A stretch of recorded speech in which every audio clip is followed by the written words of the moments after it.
Have you ever felt like something was watching you from between the trees? Yassine never believed in ancient tales. To him, people always exaggerated about the forest, filling it with spirits and unseen forces, just because they feared the unknown. But that night he discovered there's a vast difference between myth and reality. It all began when he decided to take the shortcut home from the Valley of the Ancients, a place everyone avoids after sunset.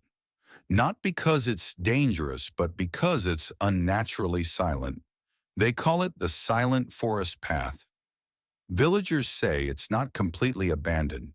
It's inhabited by unseen beings, spirits that don't scream or appear, but they feel you. The beginning of the lost path. The time was nearing midnight when Yassine first felt something unfamiliar. The silence was thick. No birds, no wind, not even the sound of insects. Just emptiness. He stopped, listened. Nothing. Yet something was there. Something unseen. Watching. Then he heard it for the first time. Turn back. A faint whisper, like the wind between the trees, but clear in his ear.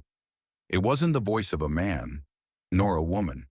It felt more like an echo of his own thoughts, spoken back to him by the forest itself. A shiver ran down his spine. He looked around. Nothing. The path behind him had vanished, as if the trees had shifted and sealed it. "I'm not afraid of the dark," he muttered, though he wasn't convincing even himself. Then he saw the light, a strange, pale glow in the distance. Not moonlight, not firelight, something unnatural calling to him, guiding him deeper. Should he follow it? Should he turn back? Or has his choice already been made, sealing a fate he doesn't yet understand? Is light always a sign of safety, or is it sometimes just bait for the lost? Yassine stood still for a moment, trying to convince himself that what he heard was an illusion, and that the light ahead was merely moonlight reflected between the trees. But it wasn't. The light was steady, pulsing slowly, as if the forest itself was breathing through it. He took a step, then another. With each step, it felt like the silence wasn't empty anymore. There was a hum beneath his feet, a chill on the back of his neck, a strange tension in the air. Then, he heard it again. "You do not belong here." This time it was closer, deeper, as if the voice came from the ground itself. Yet his feet kept moving. Something beyond his will was pulling him forward. He reached a break in the trees, a circular clearing, unnaturally quiet. The earth was blackened, as if scorched long ago. In the center stood a single tree, leafless, its bark charred and cracked, but still pulsing faintly with life. And from behind the tree, something emerged. It wasn't human, it wasn't beast. Its body was made of swirling black smoke, moving slowly, and within the fog, faces, screaming silently, their eyes wide and unmoving. The figure stood in front of Yassine, unmoving, but the air around it twisted like a slow vortex. "Who summoned you?" I I just lost my way." Silence.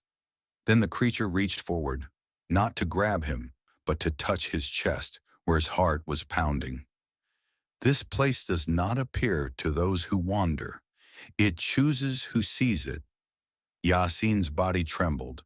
Darkness began to coil around him from all directions. Whispers echoed. Some called his name. Others spoke in ancient tongues he could not understand. And for the first time, his eyes saw not trees, but spirits. Can the spirits choose you before you are even born? Yassine wanted to run, to scream, to escape. But his body was like hardened roots, frozen in place, as if the earth itself had claimed him. All he could do was stare at the faceless, formless entity that filled the air like the shadow of a forgotten memory. The whispers around him grew louder, overlapping, some calling his name in a language he knew, others in voices that seemed to rise from long-forgotten dreams. "His name is written," the voice came, not one, but dozens at once, as if the forest itself had spoken. Suddenly, the markings appeared.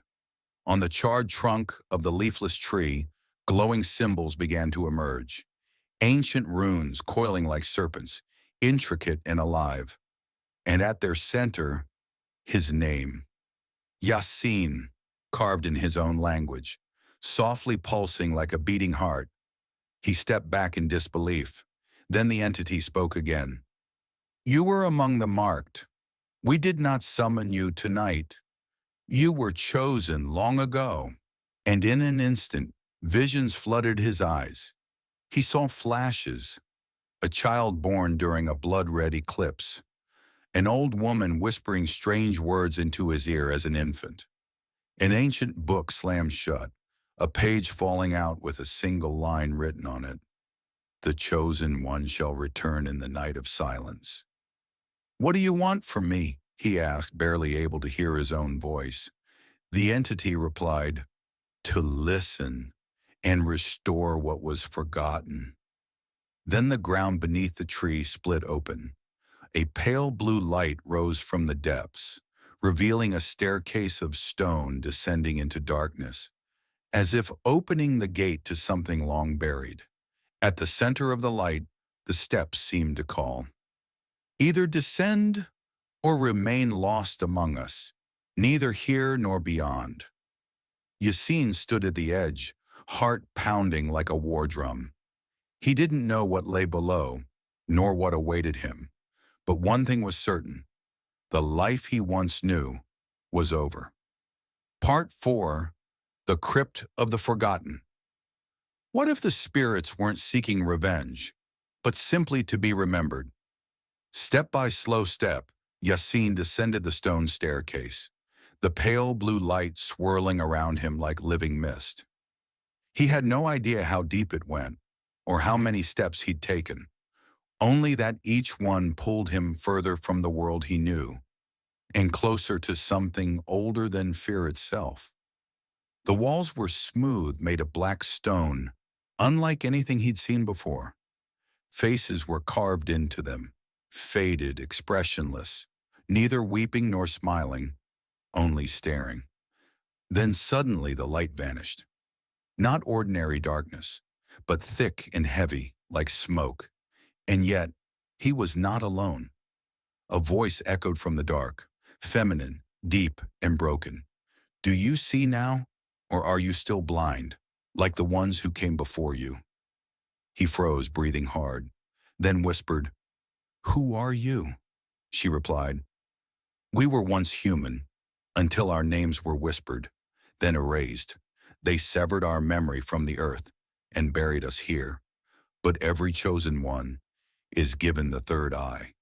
She appeared before him, a woman, half her face covered in ash, the other glowing like moonlight. Her eyes held no anger, only sorrow older than time. "Do you truly wish to see?" He nodded despite the fear. She reached out and touched the space between his eyes. A coldness rushed through him, as if time itself pierced his skull. And then he saw everything. The village he came from was built atop an ancient grave. The people he knew lived over a memory violently erased, and the forest had once been sacred ground before it was defiled by greed and forgetting. Every chosen one is given a single task: to restore the name that was lost. He opened his eyes. He was no longer in the crypt.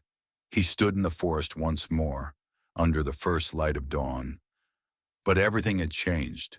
The trees moved as if breathing.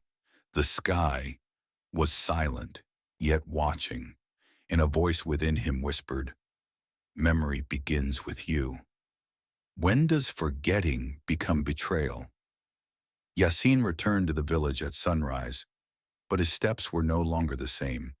He felt as if the very earth recognized him now, breathing with him or watching him. The houses were unchanged, the alleys, the faces, all familiar, yet distant, as if they belonged to a faded photograph from another time. People stared. One murmured, "Isn't that Yassine?" Another looked away, as if he'd seen a ghost. He walked up to his home and knocked. His mother opened the door and froze. "Who are you?" She said it in a voice that didn't sound like hers. "It's me, Yassine." She looked at him as if she didn't know him, or worse, as if she knew him far too well. "You came out of the forest. That never happens. Those who go there either die or return not quite human." He wanted to explain, to tell her everything, how the spirit spoke to him, how his name was carved into sacred bark, how the memory of the forgotten cried out for him. But the words felt heavy, too ancient to speak aloud. A voice called from behind him. It was Sheikh Imran, the village elder. "The mark on his forehead, did you see it? That's the eye of the dead. It's a curse." The sheikh stepped forward, holding a wooden talisman carved with runes, an old heirloom. He raised it toward Yassine. It glowed. The crowd stepped back, fear in their eyes. Yassine, however, smiled for the first time. "It's not a curse. It's a key." He paused. "You forgot them. You erased them. You forced us to live on our graves without ever knowing it." He looked around, his voice now deeper, as if carrying the weight of other voices. "I didn't return just for you. I returned for them." And in that moment the wind moved, a cold wind, drifting from the forest behind him. No one else seemed to feel it, but Yassine did, and with it came a whisper. Only he could hear, "Begin with the first name. To restore a name, you must first hear it from the one who lost it." That night, Yassine could not sleep. He sat alone at the forest's edge, where the trees met the village, waiting for a sign to come. In his hand was a piece of charcoal. On the ground before him, he drew the symbol he had seen in the crypt, a circle, an eye in its center, surrounded by 3 dots. When the shape was complete, he heard it, a whisper. She appeared, a young spirit, her features blurred, incomplete, as if time itself had forgotten to finish her. She hovered above the earth, not approaching, not fleeing. "Do you know my name?" she asked, her voice like a cold breeze between the trees. "No, but I'm here to hear it from you." She was silent for a moment. Then, "I didn't die the way they said. I didn't run. I didn't vanish. They buried me alive because they didn't want to hear me." She moved closer, slowly, and when she was just 1 step away, she whispered, "My name is Salma." Suddenly, the symbol on the earth lit up with a soft glow. When the true name is spoken, the first gate opens. He remembered the words from the crypt. The ground beneath them split open, revealing bones wrapped in an old veil, marked with the same symbol. Yassine knelt beside them. He reached out to touch the veil and spoke, "Salma, I return your name to memory." The spirit faded quietly, but the air around him filled with breaths, many unseen, unheard. Then a distant voice whispered, 12 remain." Yassine looked toward the forest, knowing that what he had just done was only the beginning. Not all spirits are victims. Some were once fire, now turned to ash. The next day, Yassine returned to the place where he had spoken Salma's name, but he was no longer alone. Since restoring her name, he had begun hearing her in his dreams. Not just whispers, but visions. He saw an old house, a woman screaming in darkness, and a flame blazing behind a sealed door. He saw Salma, but not the face he first saw. Another face, filled with rage. That evening he returned to the same symbol on the ground. He drew a new circle, this time adding a fourth dot. "I want to understand," he said aloud, and the answer came quickly. Salma appeared. This time her face was clearer and much harsher. "Did you think I was the only victim?" She spoke with a tone unlike the night before.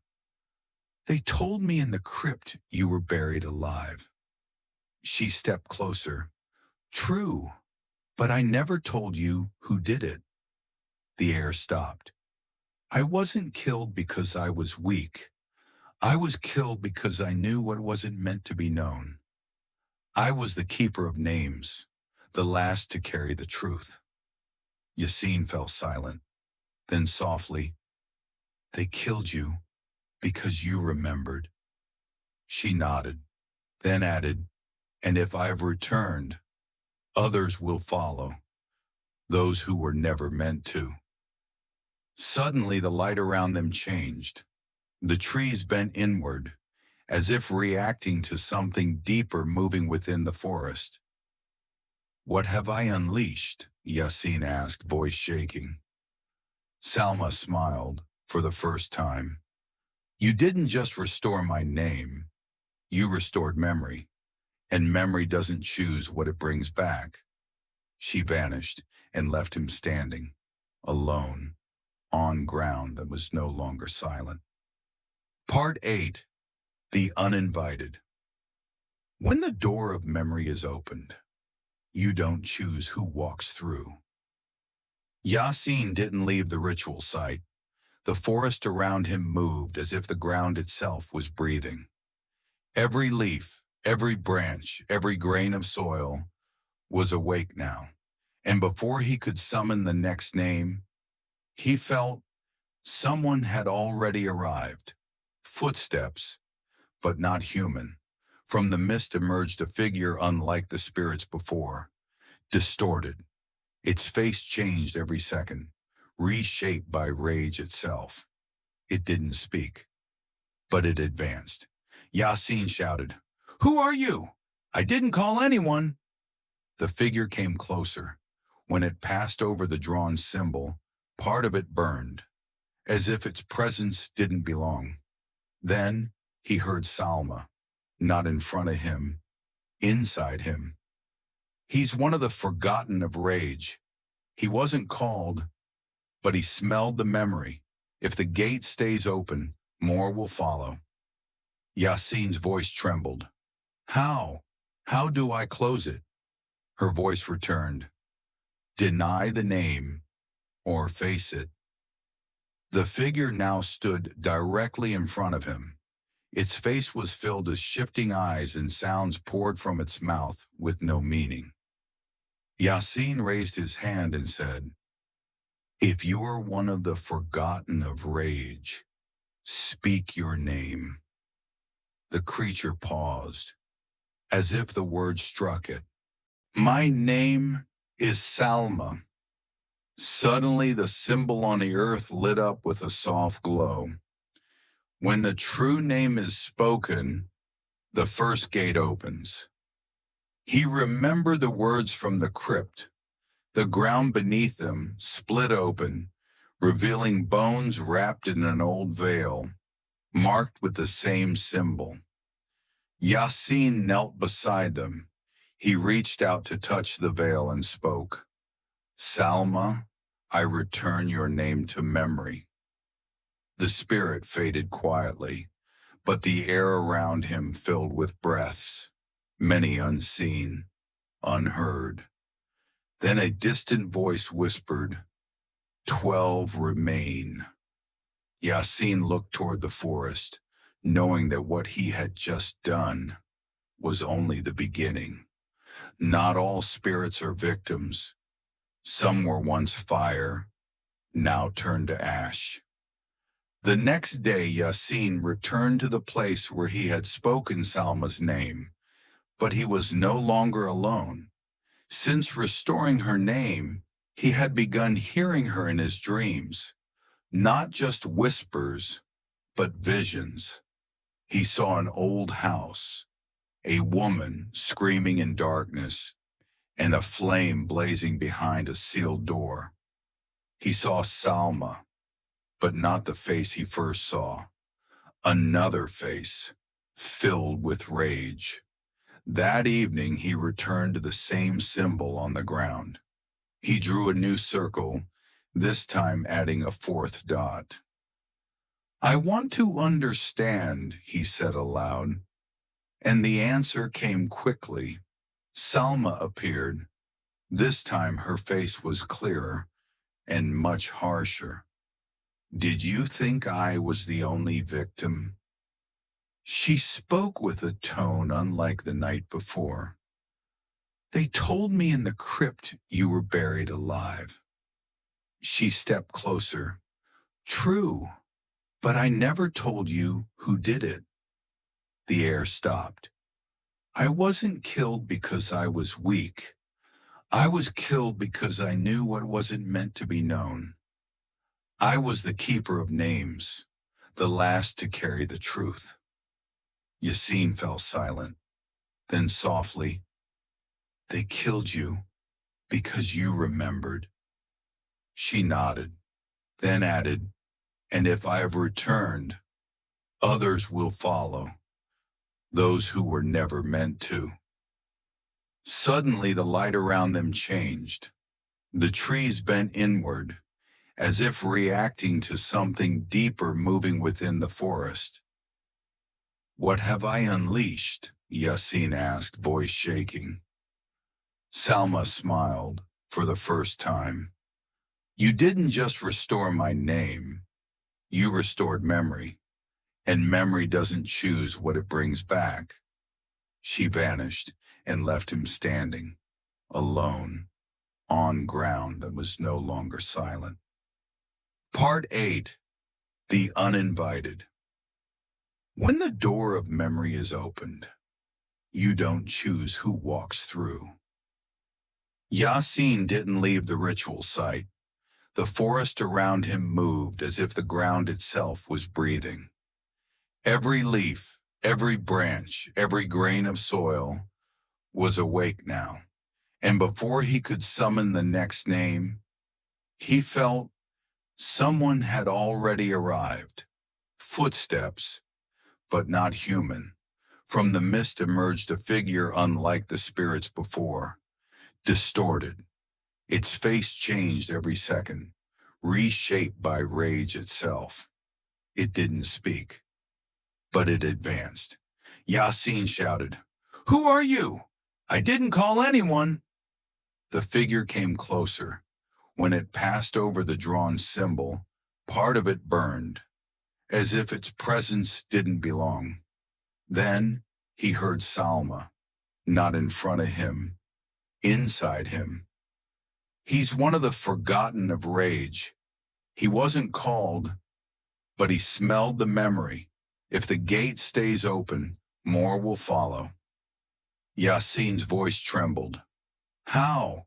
How do I close it?" Her voice returned. "Deny the name, or face it." The figure now stood directly in front of him.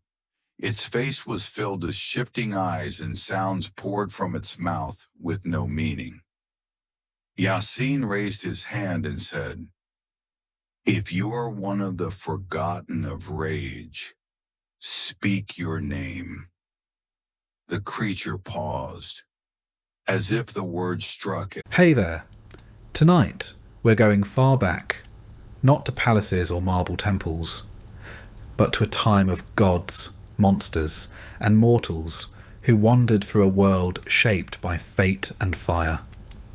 You'll drift through the entire arc of Greek mythology, from the first breath of chaos, to the rise of Olympus, to the quiet echo of myths that still shape our world today. you'll meet heroes who bled for glory, lovers who defied the gods, and beings born from sea foam, thunder, and stubbornness. If this kind of storytelling helps you rest, feel free to like the video and subscribe, but only if it actually brings you peace. And let me know in the comments where you're listening from and what time it is. It's strangely comforting to know who else is out there, falling asleep to the same old stories. So, dim the lights. Let the gods whisper. Let the myths unfold. And let's begin at the very beginning, before there was anything at all. Before there were heroes, cities, or even the stars that watched silently overhead, there was only chaos. Not the noisy kind with shouting and spilled wine. No, this was capital C chaos. A vast, empty potential. No sky, no sea, no light or dark. Just the quiet before everything. And then slowly something stirred. From the void came Gaia, Earth herself, broad and eternal, steady beneath all that would one day walk upon her. Next came Tartarus, a shadowy depth beneath the world, more abyss than place. Then Eros appeared, not a fluttering cherub, but a raw force, drawing things together, setting creation into motion. From this strange, silent symphony, more emerged. Darkness, Erebus, and night, Nyx, who gave rise to day, Hemera, and ether, light. But most importantly, Gaia gave birth to Uranus, the sky, who arched above her, a canopy of stars and cold air. Together, Earth and sky would begin the first great family. And, as with many families, things started out lovely and got complicated rather quickly. Gaia and Uranus had children, 12 of them, 6 daughters and 6 sons, the Titans. Among them were Oceanus, who wrapped the world in a ring of water, and Hyperion, who carried the sun across the sky. There was Themis, who embodied divine law, and Mnemosyne, the spirit of memory. The Titans were powerful and strange, born of the earth and sky, made to shape the world. Unfortunately, Uranus found them unsettling. Perhaps they were too large, or too loud, or maybe he simply wasn't ready for fatherhood. In any case, he shoved them back inside Gaia. Yes, inside their mother, which is never a good sign in mythology, or in obstetrics. Gaia, understandably distressed by having 12 children re-stuffed into her, began to devise a plan. She forged a great sickle from stone, and approached her buried sons in the dark. One by one, she asked for help. One by one, they remained silent, except Cronus. The youngest Titan, Cronus had a sharp mind and a patient nature, dangerous traits in combination.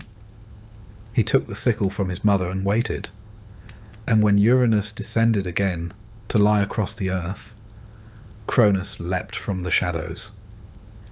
In one terrible stroke, he castrated his father and flung the remains into the sea. From the blood that fell to earth came strange creatures, the Erinyes, the giants, and the Meliae.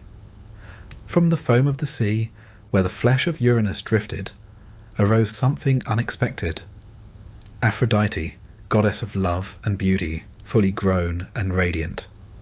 Apparently, in Greek mythology, even acts of unspeakable violence can yield supermodels. With Uranus gone, Cronus took his place as lord of the cosmos. He freed his siblings and ruled over what would be called the Golden Age, a time when humans, newly formed, lived without sorrow, and the gods had not yet begun their meddling.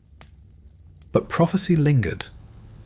Uranus had used his last breath, or whatever equivalent sky possesses, to curse Cronus. He warned that one day Cronus too would be overthrown by his own child. Now, having personally demonstrated how this kind of thing works, Cronus decided he would avoid repeating history by doing something very traditional: eating his children. He married his sister Rhea, again not unusual in divine circles, and every time she gave birth, he swallowed the baby whole. Hestia, Demeter, Hera, Hades, Poseidon, down they went, swallowed one by one, trapped inside the dark of their father's belly. Rhea was horrified, and after losing 5 children to this culinary paranoia, she came up with a plan. When her 6th child was born, she wrapped a rock in cloth and presented it to Cronus. Ever the efficient tyrant, he swallowed it without checking. The real baby, Zeus, was whisked away to the island of Crete, hidden in a cave and raised by nymphs and a divine goat named Amalthea. There, under the dripping stone ceiling of the cave, Zeus grew. He was fed, loved, and trained in secret.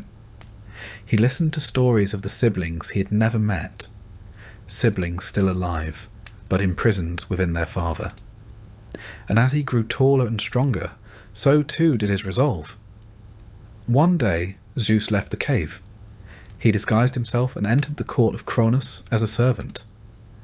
There, with the help of his grandmother Gaia, he slipped a potion into Cronus's wine, something bitter, ancient, and mildly volcanic. Cronus began to cough. Then he gagged. Then, with a noise that would echo in the halls of Olympus for generations, he vomited up 5 fully grown gods and goddesses, and also, of course, a large stone. Reunited at last, the children of Cronus stood together. They were not meek, they had not withered, they were divine and very angry. War was inevitable. The Titanomachy, the war between the old gods and the new, lasted 10 years. Cronus rallied the Titans to his side and took up residence on Mount Ophrys. Zeus and his siblings made their stronghold on Mount Olympus. Between them, the world cracked and groaned. At first, neither side could win.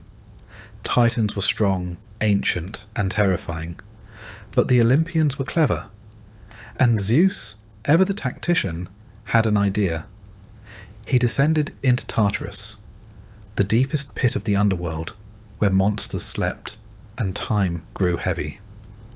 There he found the Hecatonchires, massive beings with 100 arms each, and the Cyclopes, who had been imprisoned long ago by Uranus for being a little too inventive. Zeus freed them. In gratitude, the Cyclopes gave gifts: a thunderbolt for Zeus, searing and absolute, a trident for Poseidon, which could shake the seas, and for Hades, a helm of darkness, making him invisible to both god and mortal. One could argue they were the ancient world's first tech startup. Armed with these divine tools, the tide turned. Zeus hurled bolts that split mountains. Poseidon flooded battlefields. Hades walked unseen through enemy camps, sowing fear with whispers. Slowly, the Titans fell. Cronus was defeated and bound in chains of unbreakable iron. The Titans who had sided with him were cast into Tartarus, locked behind gates guarded by the 100-handed giants. Only a few escaped punishment. Themis, goddess of law, who had remained neutral, and Prometheus, who had offered quiet aid to Zeus. Atlas, the general of the Titan forces, received a special sentence. For his defiance, he was condemned to hold up the sky on his shoulders, not the earth, as commonly misunderstood, but the endless heavens themselves. A job without days off or proper lumbar support. With victory secured, the gods turned to the world. The 3 brothers, Zeus, Poseidon, and Hades, cast lots to divide the realms. Zeus received the sky, Poseidon the sea, and Hades the underworld. The earth, meanwhile, was left to be shared. Not out of kindness, but because they couldn't decide who would clean it. And so Mount Olympus became the seat of the new gods. There they would rule. There they would fight, feast, and make poor decisions that would echo through mortal lives for centuries. The age of the Titans was over. The age of the Olympians had begun. And in the shadows of that beginning, other stories waited. Stories of men, monsters, and the strange, stubborn thing called fate. By the time the gods stood reunited, the world had already begun to hold its breath. Olympus and Ophrys loomed on opposite ends of the horizon like loaded spears, and between them the air turned restless. War wasn't declared with a speech. It was simply inevitable. Cronus, unseated and humiliated, had fled to Mount Ophrys, dragging with him what dignity he had left, and a number of deeply unsettled Titans.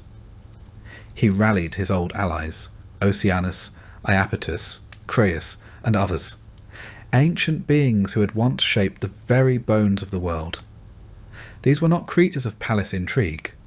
They were elemental forces, and they were angry. Meanwhile, atop Mount Olympus, Zeus gathered his siblings. They were few in number, just 6, really, if one didn't count the stone Cronus had eaten, but they were determined. Hestia, calm and constant. Demeter, wise and watchful. Hera, proud and already sharpening her tongue for future family squabbles. Hades and Poseidon stood ready, though the former spoke little, and the latter never stopped pacing. And Zeus, the one who had freed them, stood taller than the rest. The world, unfortunately, was not yet ready for them. When the war began, it shook the roots of the earth. Lightning cracked across a sky that had no business being angry, and mountains cracked as if the bones of Gaia herself were being tested. For 10 long years, the Olympians and the Titans battled. The sound of clashing forces was said to echo across time itself, and, if you listened closely, you could hear the sigh of someone realizing this would take far longer than hoped. The Titans had strength and age, but the gods had youth and spite. And, as history has shown, spite can go a very long way. Yet despite their energy and cleverness, the Olympians were losing. The Titans held fast on Ophrys, their fortresses built from stone and arrogance. Cronus was no fool. He knew war as well as prophecy. Every attempt Zeus made to break their lines was met with brutal resistance. At night, the stars seemed to flicker with fatigue. It was then that Gaia herself intervened. Though the earth had birthed both titans and gods, she had grown weary of endless conflict. The ground was splitting, the rivers ran foul. Even mortals, those fragile little experiments, were beginning to notice that the seasons were a bit off. Gaia whispered to Zeus in his dreams. "If you want to win," she said, "you must go deeper." So Zeus did. He descended into Tartarus, a pit so deep even echoes were reluctant to visit. It was not a place of casual tourism. In its endless blackness, creatures older than fear itself were bound in silence. And there, at the bottom, he found them, the Hecatoncheires. 3 brothers, each with 50 heads and 100 arms, bound in chains that screamed when touched. Uranus had imprisoned them long ago, disturbed by their chaotic nature and the fact that shaking hands required a great deal of coordination. Alongside them were the Cyclopes, the one-eyed smiths of legend, unjustly locked away simply for being a little too handy with magma and steel. Zeus broke their bonds. The chains crumbled like wet parchment in his hands, and the freed giants rose. The very walls of Tartarus trembled as they stretched, arms unfurling, eyes blinking open for the first time in centuries. They did not speak, they simply nodded. The Cyclopes, grateful and slightly soot-stained, offered gifts. To Zeus, they gave the thunderbolt not just a weapon, but a piece of the sky itself, bottled and waiting to be unleashed. To Poseidon, they gave a trident that could shake the sea down to its bones. And to Hades, they gave a helm of darkness, a crown of sorts, woven from shadow, that would let him move unseen even among the gods. One could say it was their way of saying thank you, though the wrapping paper left much to be desired. With these gifts, the Olympians prepared for a final assault. The battle that followed was not so much a fight as a rewriting of reality. Zeus hurled thunder that carved rivers into mountainsides. Poseidon cracked open the earth and summoned walls of water to crash against the Titan fortresses. Hades, invisible beneath his helm, slipped behind enemy lines like a whisper. No door was safe. No thought was private. Even time seemed to pause and take notes. Cronus fought fiercely, sickle in hand, teeth bared in the stormlight. He had ruled the cosmos and tasted fear. He would not go quietly.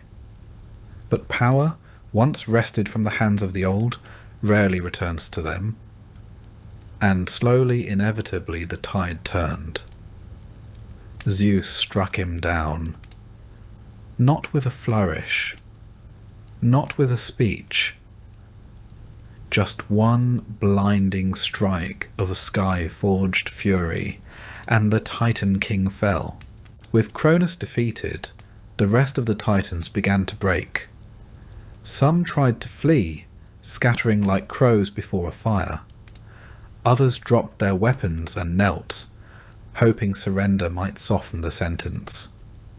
Most were cast into Tartarus, chained behind walls of black stone, watched eternally by the Hecatoncheires. The punishment was neither swift nor particularly poetic, but it was effective. A few were spared. Prometheus, who had whispered guidance to Zeus when no one else dared. Themis, who had stood aside and measured justice even as her kin roared for blood. These were allowed to walk free, if only because Zeus was pragmatic enough to keep useful minds close. Atlas, however, was singled out. For his leadership, for his refusal to bend, he was given a special punishment: to stand at the edge of the world and hold up the sky itself. Not the earth, as many mistakenly believe, the sky. An infinite ceiling with no end and no ceiling fan in sight. To this day, he holds it still, with poor posture and no thanks. With the war ended, the gods stood among the wreckage. They had won, but there were decisions to make. The world could not remain unclaimed. And so, the three brothers drew lots. Zeus claimed the sky, the winds, the clouds, the rolling thunder, and the vault of stars. Poseidon took the sea, the depths, the storms, and all that swam or drowned within. And Hades, quietly and without protest, accepted the underworld, a place of shadows and silence where the souls of the dead would wander. He did not complain, nor did he smile. He simply nodded. Some roles choose their bearer. The earth, curiously, was left to all, or perhaps to none. The gods would walk it. So would mortals. But it belonged to neither.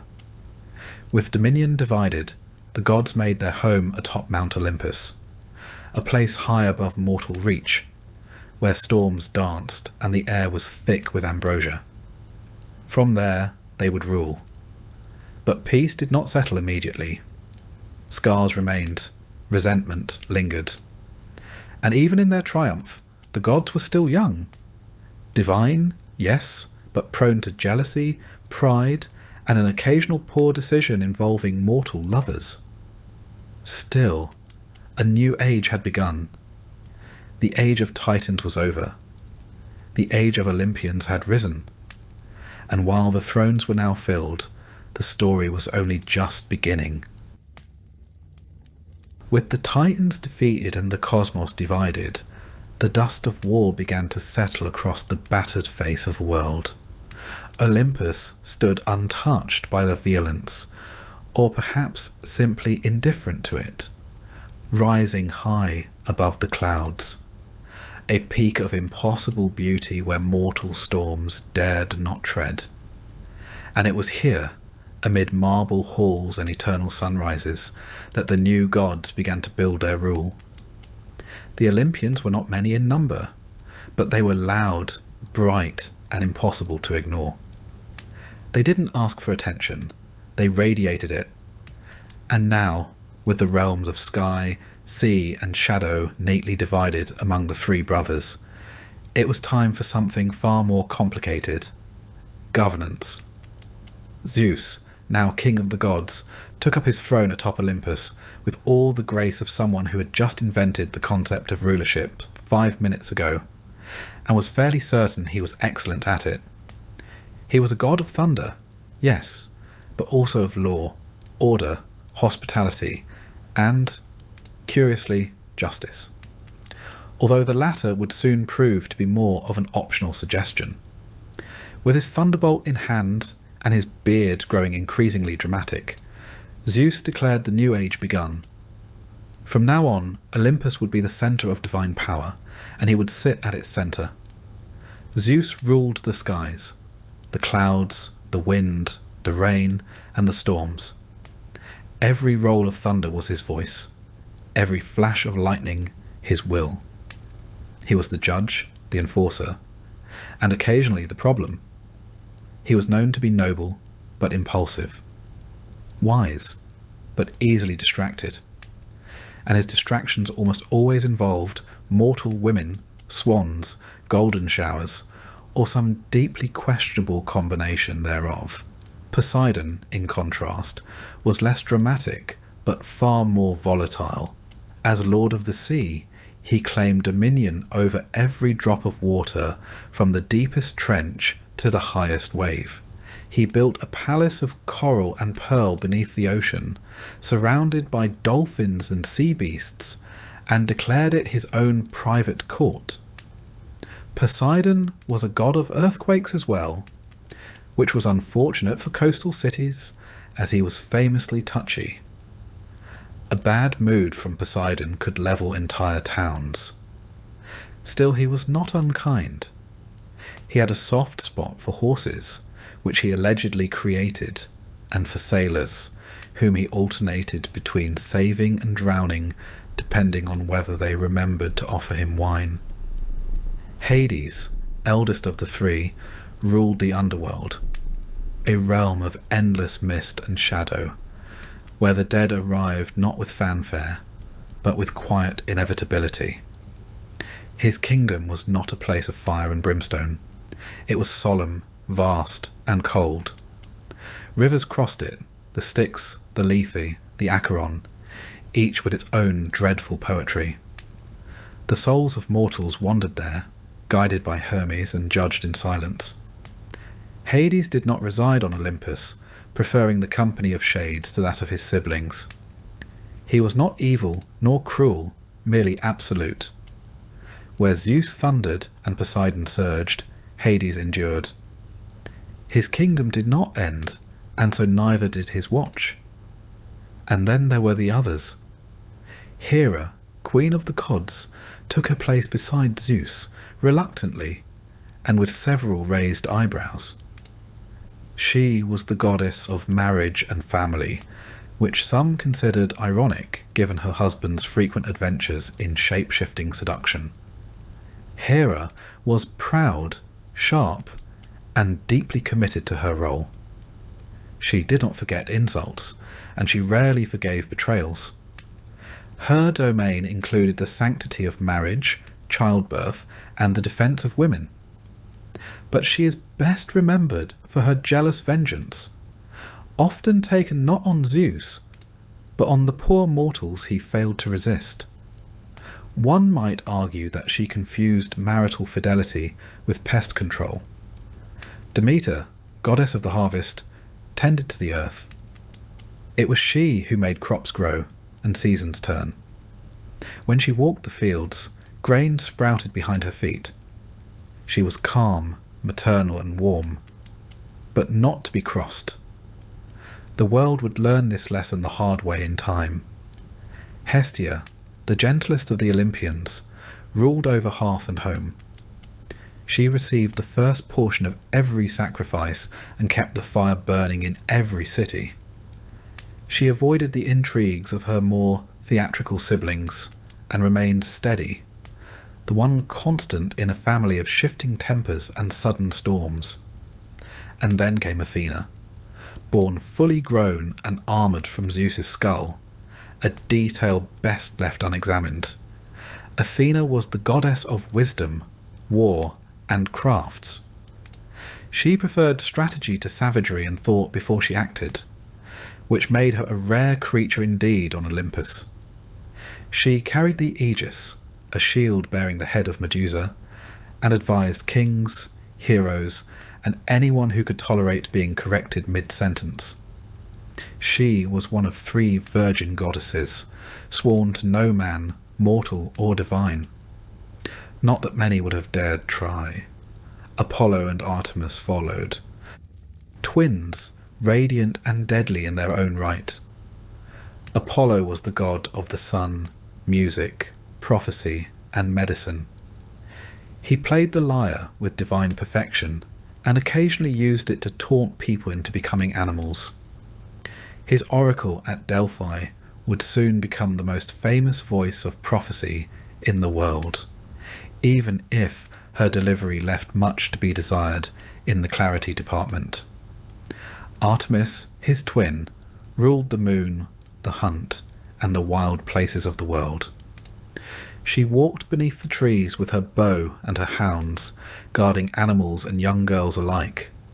Like Athena, she rejected the company of men, and, like Athena, reacted poorly when disturbed at bath time.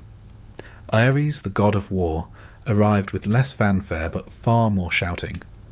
He represented the raw chaos of battle, blood, rage, and clanging armour. Where Athena was war's strategist, Ares was its tantrum. He was strong, loud, and frequently wounded in embarrassing ways. Even Zeus found him irritating, so did everyone else. Then came Hephaestus, god of fire and the forge. Born lame and cast from Olympus by his own mother, Hephaestus learned to create beauty from pain. His hands forged the weapons of gods and heroes. He built automatons of gold and crafted palaces of impossible engineering.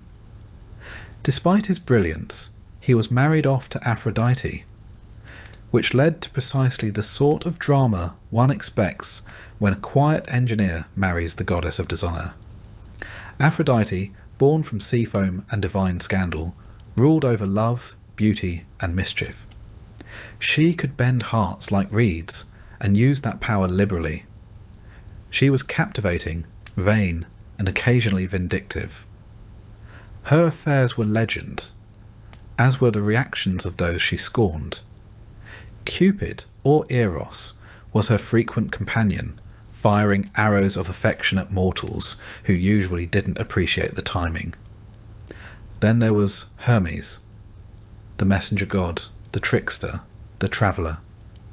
Hermes wore winged sandals and carried a caduceus. He was the god of boundaries, thieves, merchants, and speech. He could move between worlds with ease and talk his way out of nearly anything. He was clever, fast, and entirely too pleased with himself. And lastly, Dionysus, god of wine, revelry, madness, and theatre. He arrived late to Olympus, but with great enthusiasm. His festivals would soon sweep across Greece like wildfire, equal parts joy and delirium.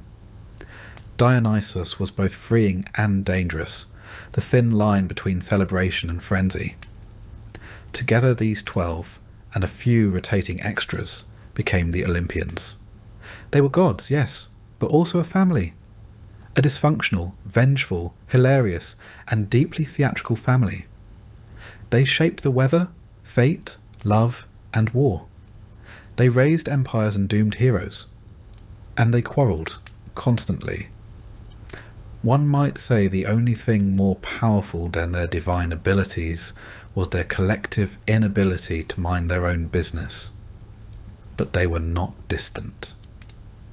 Unlike other gods who sat silently in unreachable heavens, the Olympians walked the earth. They took sides in battles, guided ships, whispered to poets, and occasionally turned people into shrubs. They were worshipped in temples, honoured with sacrifices, and cursed in private. Every city had its patron, every home its altar. And though they ruled from a mountain wrapped in cloud, they were, in spirit, very close. Olympus had risen. The gods had found their seats. And across the earth, the stories had only just begun. After the dust of the Titanomachy had settled and the last thunderbolt echoed off the mountaintops, Zeus and his siblings assumed their roles as rulers of the cosmos. The universe had been divided. Zeus took the heavens, Poseidon claimed the seas, and Hades was given dominion over the underworld.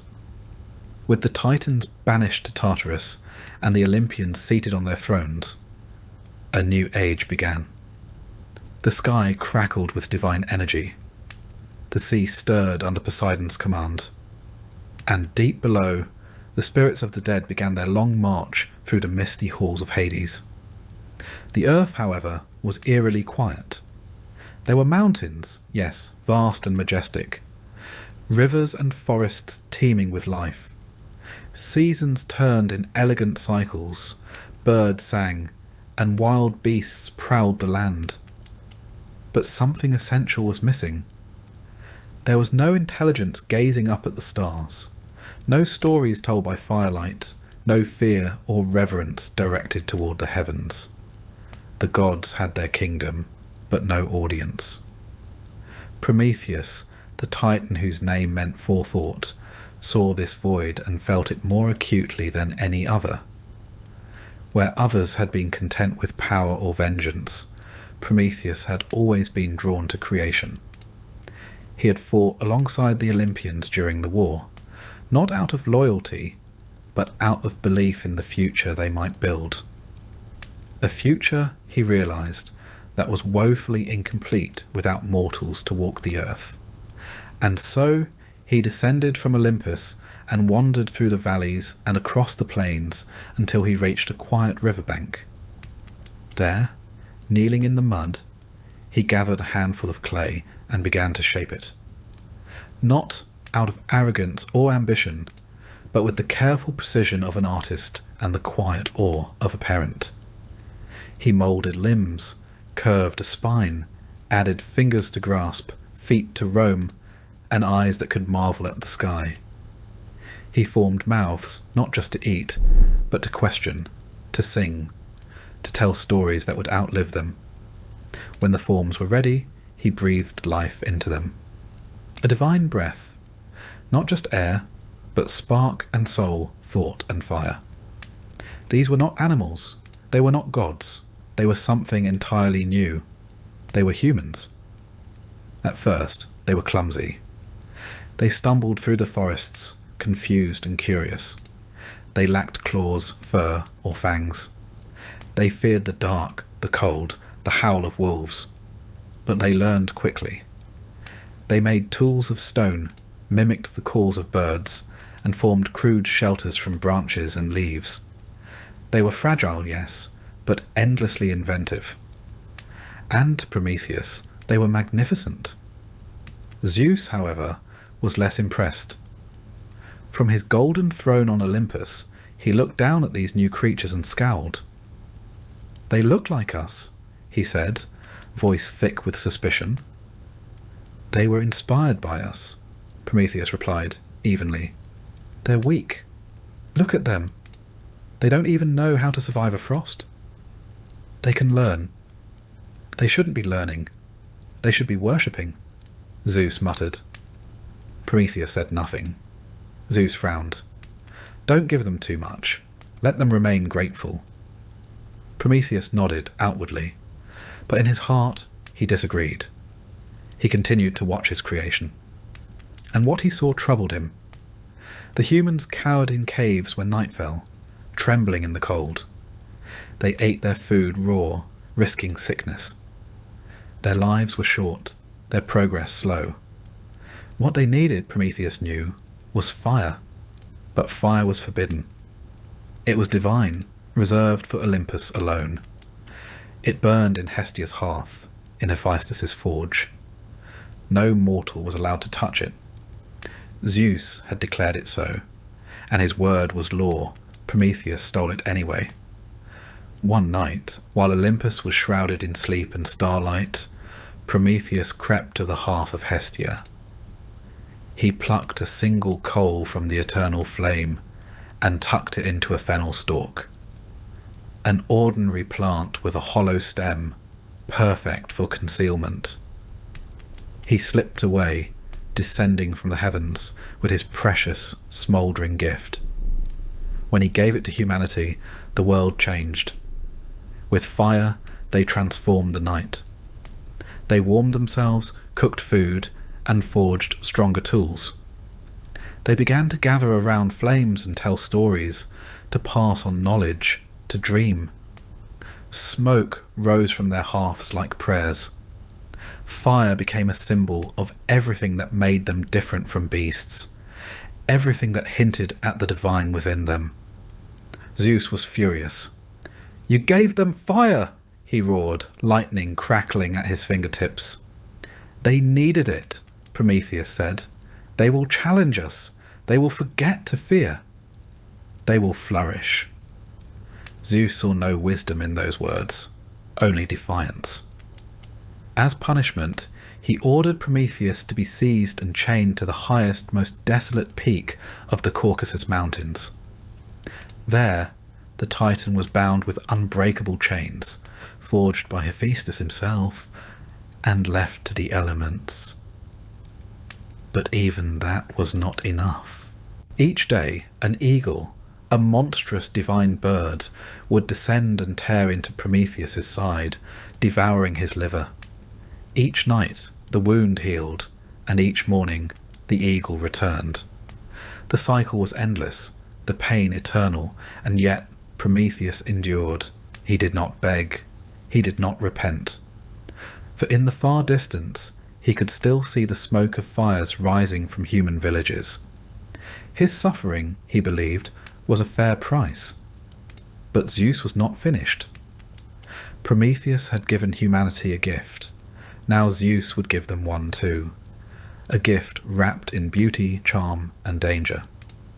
He called upon Hephaestus once more, and the gods fashioned a woman from clay. She was shaped with care and gifted by each Olympian.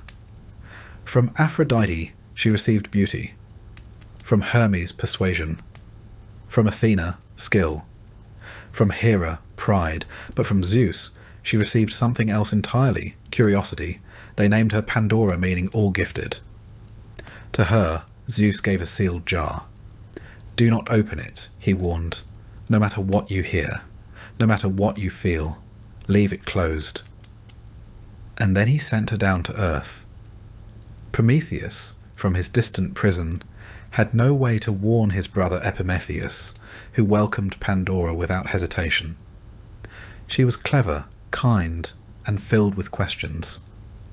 She admired the humans, asked about their ways, their stories, their tools, but the jar haunted her. It sat quietly in their home, sealed tight, and yet it pulsed with mystery. What lay inside? Why was it forbidden? What would happen if... And one day, her curiosity won. She opened it. From within the jar exploded a torrent of miseries. Disease, envy, sorrow, madness, greed, war. All the suffering the world had never known before now poured into it. Pandora cried out and tried to close it, but the damage was done. She fell to her knees, trembling. But from the depths of the jar, she heard something else, something soft and steady. Hope, the last thing in the jar, the only thing that had not escaped. She closed the lid gently, keeping hope inside. And though the world was now filled with pain, with loss, and with fear, it also had hope. Humanity, for all its grief, did not fall. They fought, they mourned, they loved, and they tried again. Chained to the wind-blasted crags, Prometheus would sometimes close his eyes and remember the day he gave them fire. Not the theft, not the flight from Olympus, but the moment he watched their faces light up. He remembered how one child reached out to touch the flame and quickly pulled back, laughing, eyes wide with awe. He remembered the old woman who used it to cook food for the first time, the astonishment on her face when she realized the tubers didn't taste like soil anymore. That was the moment he knew he had done the right thing. The humans, meanwhile, evolved quickly. Fire allowed them to settle, to cook, to forge tools from bronze and iron. They began to sing, not just out of fear or grief, but joy. They created rituals around fire, danced beside it, married before it, whispered secrets into its embers. Their societies grew, crude but determined, with fire at the heart of every village. And Pandora, she was not wicked. She had not opened the jar out of malice. She had wept, not just for the pain she had released, but for the betrayal she felt, from the gods who had made her a weapon, from the silence of the heavens when she cried out. But hope had spoken to her too, not in words but in warmth, in stillness. It reminded her that even if she had been used, she was not beyond forgiveness. Zeus, in time, came to realize the humans would not be wiped away. They were tenacious. They prayed, they cursed, but they kept building. And their fires never went out. By the time Zeus had secured his place on the throne of Olympus, one might have hoped he'd settle into the routine of celestial leadership, passing judgment, throwing the occasional thunderbolt, maybe hosting a divine banquet or two. Instead, Olympus quickly became less a seat of power and more a swirling court of rumours, jealousies, and very loud arguments. At the centre of it all stood Zeus, king of the gods and serial destroyer of trust. For all his power and wisdom, Zeus had one consistent weakness: mortal women, and nymphs, and goddesses, and occasionally things that only looked vaguely like women.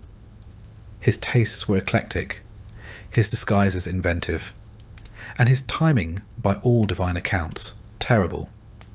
But the one being who could never quite overlook these indiscretions was his wife, Hera, queen of the gods, goddess of marriage, and patron of eternal grudges.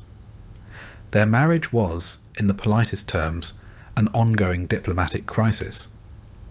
To understand Hera's fury, one must understand the scale of Zeus's extracurricular activity. He did not simply flirt. He transformed himself into golden rain, bulls, swans, and clouds, all to pursue love or lust, depending on your interpretation. Each affair left behind not only a trail of divine gossip, but a legacy of demigods, heroes, and mortal tragedy. Take Io, for instance, a priestess of Hera herself. Zeus approached her in secret, whispering sweet nothings with the confidence of a god who thought himself untouchable. But Hera's suspicions were never far behind. As Zeus saw his wife approaching, he panicked and turned Io into a beautiful white cow. A fine solution had Hera not immediately demanded the animal as a gift. Cornered, Zeus obliged. Io, now thoroughly bovine, was handed over to Hera, who promptly assigned Argus Panoptes, the 100-eyed guardian, to keep watch. To free Io, Zeus enlisted Hermes, who lulled Argus to sleep with music before killing him and releasing the poor girl. Hera, naturally, retaliated by sending a gadfly to torment Io endlessly, stinging her into a frantic journey across the known world. Io's footsteps carved place names into maps, the Ionian Sea, the Bosporus, and though she would eventually reach Egypt and be restored to her human form, her tale was never quite forgotten, nor was Hera's wrath. Another of Zeus's better-known pursuits was Leto, a gentle titaness who bore a quiet dignity and very little interest in becoming the centre of a divine scandal.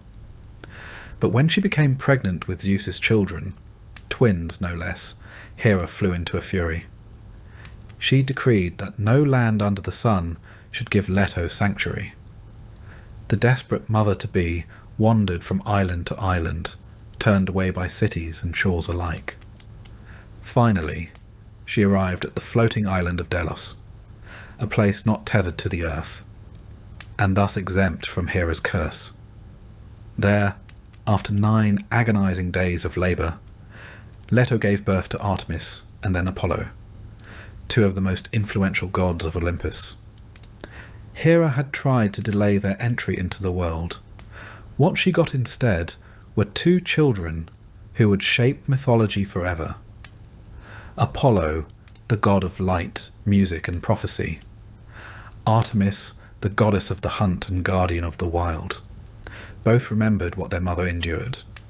And then there was Semele, a mortal woman from Thebes, who, unlike Io or Leto, did not flee Zeus's advances. She loved him, and for once Zeus loved her back. But this story, too, did not end well. Hera, in one of her more cunning moods, disguised herself as an old nurse and visited Semele, planting seeds of doubt in her mind. "If your lover is truly Zeus," she said sweetly, "should he not reveal himself to you in all his glory?" Semele, young and trusting, asked Zeus to do just that.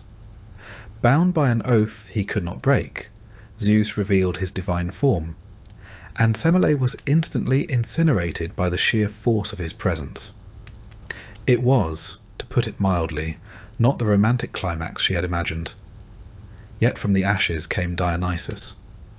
Zeus rescued the unborn child by sewing him into his own thigh until he was ready to be born, a detail rarely featured in lullabies. Dionysus, god of wine, madness and theatre, would grow into one of the most unpredictable deities in the Greek pantheon.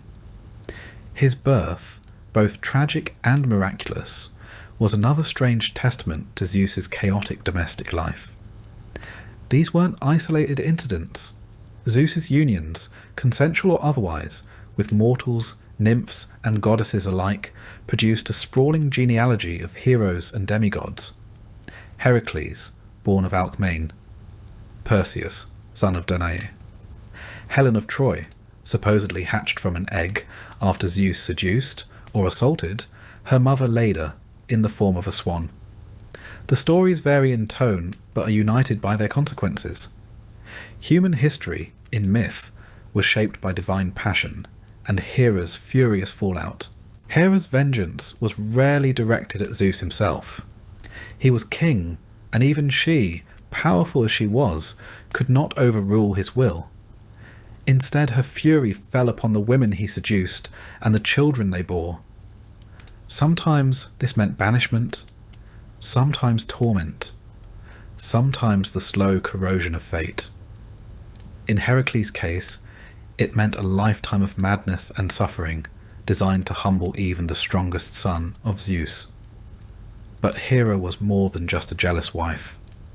She was queen of Olympus, the protector of marriage, and a goddess who demanded respect. Her punishments, though harsh, were consistent. She embodied order in a pantheon of chaos, permanence in a world shaped by whim. And yet, for all their conflict, Zeus and Hera stayed together. perhaps out of divine obligation, perhaps out of stubbornness, or perhaps because the heavens themselves needed a king and queen to mirror the mortal structures below. Their marriage, filled with betrayal and bickering, reflected not perfection but permanence, a truth familiar to many who stayed in relationships well past the dramatic bits.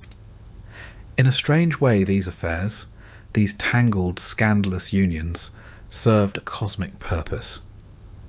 The world of men was populated not by the children of dirt alone, but by those who bore divine blood. These offspring became the bridge between gods and mortals. They fought wars, founded cities, slew monsters, and often lived just long enough to inspire a tragic song. And the gods watched them, proud and exasperated in equal measure. Zeus, for all his wandering desires, never stopped asserting control from Olympus. Hera, for all her grievances, never relinquished her crown. Their disputes became divine theatre, shaping weather, politics, and fate. One thunderbolt from Zeus might signal a divine tantrum. One withering glance from Hera could doom a kingdom. And mortals, those unlucky enough to fall into their drama, rarely escaped unscathed. So the gossip of Olympus continued. Mortals whispered about gods falling in love and being punished for it. Nymphs avoided cloud-shaped strangers. Kings built temples in Hera's name, hoping to avoid her ire. And the world spun on, tangled in the affections and fury of its heavenly rulers. For all the chaos Zeus caused, and for all the revenge Hera unleashed, there was one constant. Their stories lived on. Told in temples and whispered around hearthfires, they became the myths that explained not just thunder and childbirth, but betrayal, jealousy, and the strange persistence of love. And somewhere, high on Olympus, or hidden in the clouds, Zeus likely smiled at another mortal girl, and Hera sharpened her stare. And for mortals, these stories weren't simply entertainment. They were cautionary tales, moral blueprints, and strangely comforting explanations for the unexplainable. Why did love so often lead to tragedy? Why were some people born into greatness, while others were fated to suffer? The myths offered answers, albeit ones dressed in divine drama and poetic injustice.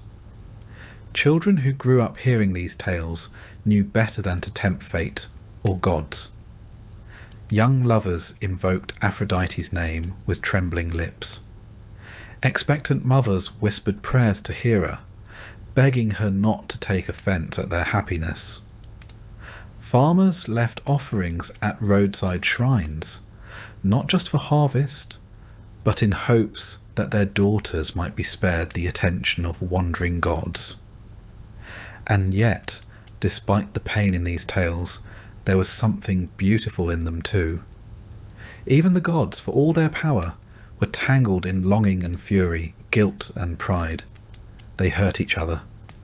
They stayed in messy marriages. They mourned what they destroyed. It made the cosmos feel less like a cold, perfect machine, and more like a mirror. One where human hearts could recognize their own flaws in celestial form. For all their immortal glory, the gods were never far from mortal emotion. And that, perhaps, is why we still tell their stories. By the time the gods had firmly established their places atop Olympus and etched their names into temples and myths across the Greek world, one question still lingered among mortals and immortals alike. Who, among all these divine beings, would guide civilization forward? Not just with strength or power, but with wisdom, skill, and something more lasting than conquest? The answer, as it turned out, would emerge not through war, but through a contest. At the heart of this tale was a fledgling city, a coastal settlement nestled between rocky hills and the sapphire waters of the Aegean. The people who lived there were resourceful but uncertain. They had stone, they had salt, they had sun, and they had gods. What they needed was a patron, one who would watch over them, protect them, and give their city a name worthy of the ages. Two gods stepped forward. The first was Poseidon, lord of the sea, earth shaker, tamer of horses, and occasional flood enthusiast. He was powerful, proud, and loud. The second was Athena, goddess of wisdom, warfare, weaving, and well-timed restraint. She was calm, calculating, and never one to show off unless it proved a point. They both laid claim to the city, and rather than plunge the heavens into yet another divine quarrel, the gods agreed on a challenge. Whichever deity could offer the more useful gift to the people would earn the city's devotion. Poseidon, never one to wait his turn, strode into the heart of the city square and raised his mighty trident. With a dramatic flourish, he struck the rocky earth. The ground trembled, lightning split the sky for flare, and from the stone burst forth a magnificent spring of water. The crowd gasped. The spring sparkled in the sunlight, cool and clear. Then someone took a sip. It was salt water. Poseidon, god of oceans, had given the city a salt spring. To his credit, it was a beautiful salt spring. Glimmering, mysterious, perhaps even good for exfoliating. But as the people tasted it and began coughing politely into their togas, it became clear that salty drinking water was less of a blessing and more of a cautionary tale. Athena waited for the murmurs to fade. Then, with quiet grace, she stepped forward. Kneeling beside the parched soil, she pressed her fingers to the earth. From that spot, a small shoot emerged. It grew, slowly, gently, until it became a sturdy olive tree, its leaves catching the breeze, and its branches heavy with promise. The people gathered close. They tasted the olives, pressed them into oil, rubbed it on wounds, burned it in lamps. They marvelled at the tree's shade, its fruit, its longevity. No theatrics, no thunder, just a tree, a future. The gods judged Athena the victor, and the city was named Athens in her honour. It was a turning point, not just for one city, but for the whole mythological landscape.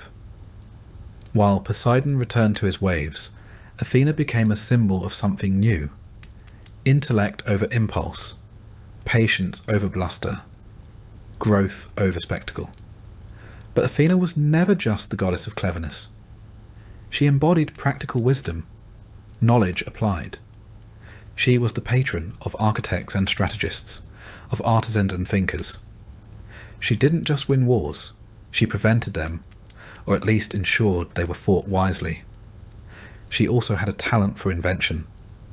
The bridle, the ship, the chariot, all innovations guided by her unseen hand. Music, mathematics, philosophy, her gifts shaped them all. While Ares roared across battlefields, Athena quietly built the city that could outlast the war. Still, for all her restraint, Athena was not immune to pride. This brings us to the story of Arachne. In a small town far from Olympus, a young woman sat at a loom. Her name was Arachne, and her weaving was extraordinary. Her tapestries shimmered with life. Scenes of forests and feasts, gods and monsters, threaded with colour so fine it seemed divine. People travelled for miles to see her work, and Arachne welcomed them with quiet confidence. Until one day she began to boast. "They say Athena taught me," she said to a wide-eyed crowd, "but I taught myself, and I weave better than any god." Now, if history has taught us anything, it's that comparing oneself to a god is rarely the start of a restful afternoon. Athena heard the claim. and while she could have reduced the girl's house to rubble or turned her loom into ash, she chose instead to appear in disguise, an old woman stooped with time. "You should be careful," she warned gently. "The gods do not take kindly to such pride." Arachne shrugged. Let her come. I'd challenge Athena herself if she dared." Athena dropped the disguise. The loom fell silent. "I accept," the goddess said. The two began to weave. Athena's tapestry showed the gods in all their glory, regal and wise, mighty and fair. It was a masterwork of divine dignity, every thread singing with celestial pride. Arachne, for her part, wove something different. Her tapestry told the truth. It showed the gods' mistakes, their petty rivalries, their jealousies and cruelties. It depicted Zeus's many disguises, Hera's rages, Apollo's curses. The images were vivid, honest, and flawless. When they finished, Athena examined both works. She could find no fault in Arachne's weaving. No missed stitch, no clumsy pattern. It was perfect, and it was insulting. Not because it was false, but because it was true. Athena's anger flared, not with jealousy, but with disappointment. The girl had talent, yes, but no reverence, no humility. So Athena did what gods often do when their pride is pricked. She punished her. With a single touch, she transformed Arachne into the first spider, 8-legged, quick-fingered, forever weaving in silence. Her descendants would continue the craft, spinning intricate webs across trees and doorways, threading beauty through air itself. It was a lesson, not just about pride, but about the fine line between talent and arrogance. Athena did not hate excellence. She demanded it. But she demanded respect too, for gods, for gifts, for the delicate balance between inspiration and hubris. And in that, she was no different from the city she protected. Athens, under her watch, became the cradle of learning and art, of philosophy and democracy. Its streets were lined with sculpture and debate, with marble colonnades and whispered poetry. The olive tree still stood in the Acropolis, a quiet reminder of the day wisdom bested force. Yet Athena was never a goddess of comfort. She inspired, yes, but she also challenged. She pushed mortals to think harder, build better, question deeper. Her favour came not to the strongest, but to the clever, the disciplined, the bold. She watched the world not with warmth, but with clarity, and from her place above the city that bore her name, she waited for those who dared to think. Athena's influence didn't stop at invention or battle strategy. Her very presence on Olympus helped shift the nature of divinity itself. She represented a new kind of power, one that didn't thunder or storm, but reasoned, observed, and guided. And the mortals who honoured her began to reflect that shift. They carved her statues not just with swords and shields, but with books, scrolls, and thoughtful expressions. Her temples were filled not only with offerings, but with ideas. Debates broke out in her name. Laws were argued beneath her gaze. Artists painted under her inspiration. Mathematicians named theorems in her honour. And poets, who usually preferred Apollo, whispered her name when they finally found the right phrase. Cities under her protection didn't just grow, they flourished. But Athena was no stranger to war. Though not bloodthirsty like Ares, she led battles when they were just. She stood behind Odysseus with every cunning twist he made. She guided Perseus on his deadly quest against Medusa. Her gift was not brute strength, but strategic clarity. She didn't charge first, she calculated first, and then she won. And always she returned to Athens. The olive tree she gifted, stood as both a memory and a promise, of peace through preparation, of beauty born from simplicity, of the quiet strength of something that grows, endures, and feeds. In the hush of night, as lamps flickered across marble porticos and the sea wind rustled olive branches, the people of Athens would look up to the Acropolis. There, in the moonlight, stood her temple, and though she was silent, they knew she was watching, not with judgment, but with expectation, because to be under Athena's protection was not just to be safe, it was to be challenged to become something more. The birth of the twins, Apollo and Artemis, was not just the arrival of two new gods. It was a celestial event that shook both Olympus and the mortal world.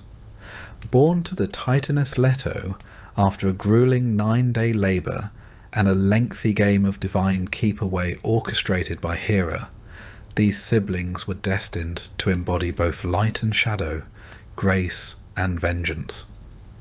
One would command the sun and song, the other the moon and the hunt.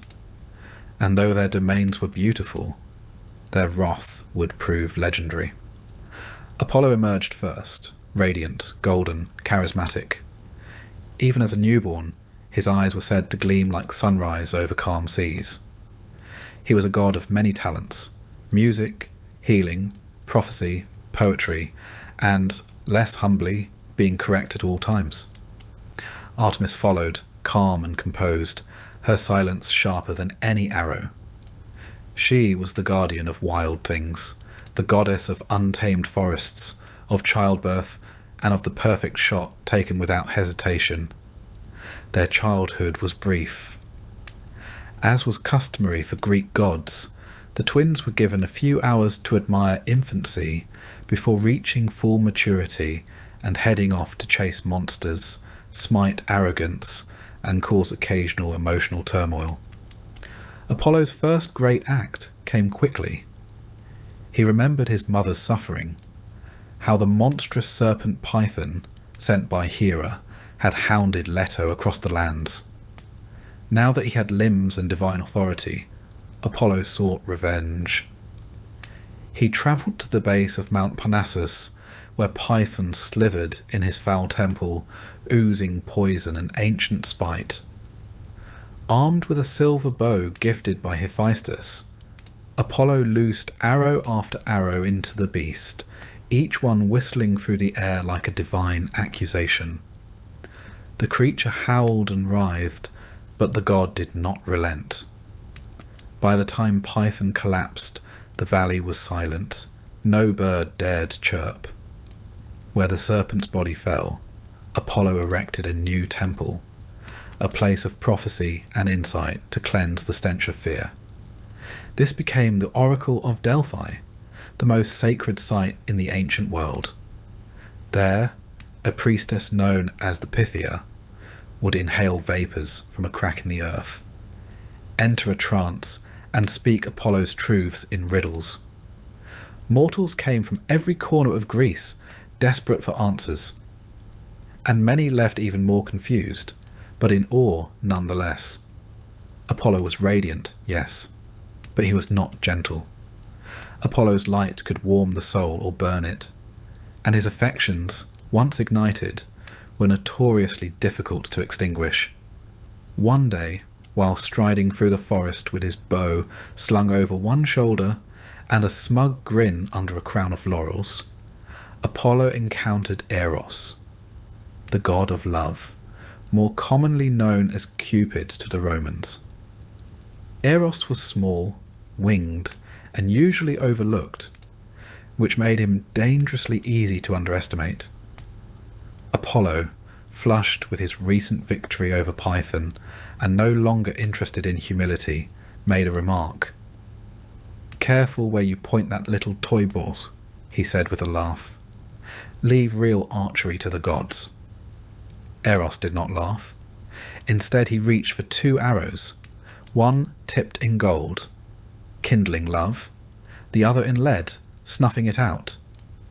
With calm precision, he fired the golden arrow into Apollo's chest and the lead one into the heart of a nymph named Daphne, who had been minding her own business nearby, unaware she was about to be pursued by a love-struck god with the subtlety of a golden retriever. Apollo's passion ignited instantly. Daphne, struck with utter revulsion, fled. What followed was a desperate and poetic chase. Through meadows and over rivers, Apollo called out declarations of love and sonnets mid-sprint, while Daphne barely looked over her shoulder. She begged the river god, her father, for salvation, and he granted it, transforming her body into a laurel tree just as Apollo reached her. Apollo fell to his knees and wept, pressing his hands to the bark, still warm. To honour her, he declared the laurel his sacred tree. From that moment on, every poet, every victor, every crowned hero would wear a wreath of Daphne's leaves, a symbol of glory, and a quiet reminder that some things do not want to be caught. Artemis, for her part, was less easily tricked. Fiercely independent and eternally chaste, she roamed forests with her band of maiden huntresses, bow in hand, hair unbound, and a deep mistrust of anyone with a beard. Her wrath, though rare, was decisive. Take the story of Actaeon. One quiet afternoon, the young hunter stumbled upon Artemis as she bathed in a secluded glade. His eyes widened, his footsteps froze. He did not speak, did not move, but it was too late. He had seen her, and she had seen him. With a single glare, Artemis transformed Actaeon into a stag. Confused and frightened, he fled, only to be pursued and torn apart by his own hunting dogs, who failed to recognize their master. Artemis did not gloat, she did not grin. She simply returned to the water, untouched and unrepentant. She was not cruel, but she was divine. And that meant she expected respect without warning. Their duality, Apollo and Artemis, shaped Greek thought in subtle ways.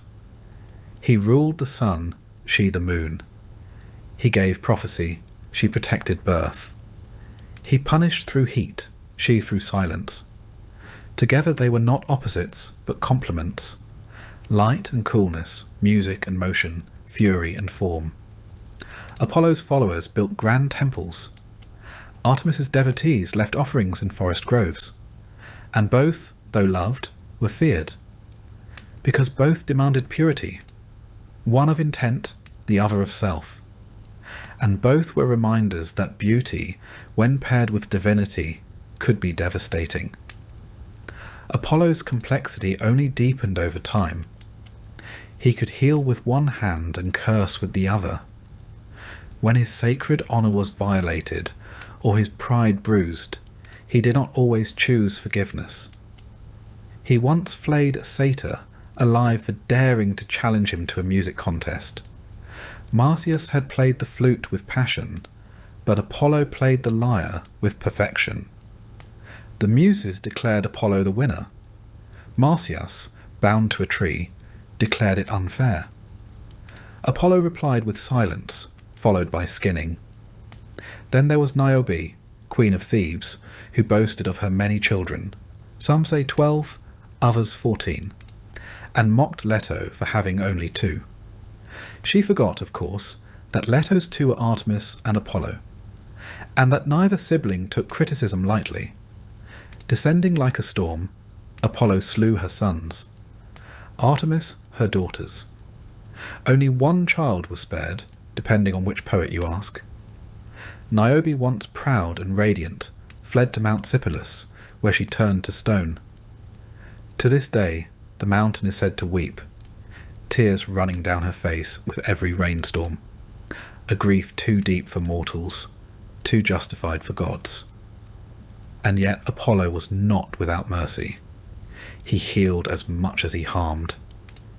He protected the young, inspired musicians and whispered to prophets. He had mortal lovers, male and female, whose ends were rarely happy but whose memories lived in songs and statues. He was, in essence, a god of contradiction.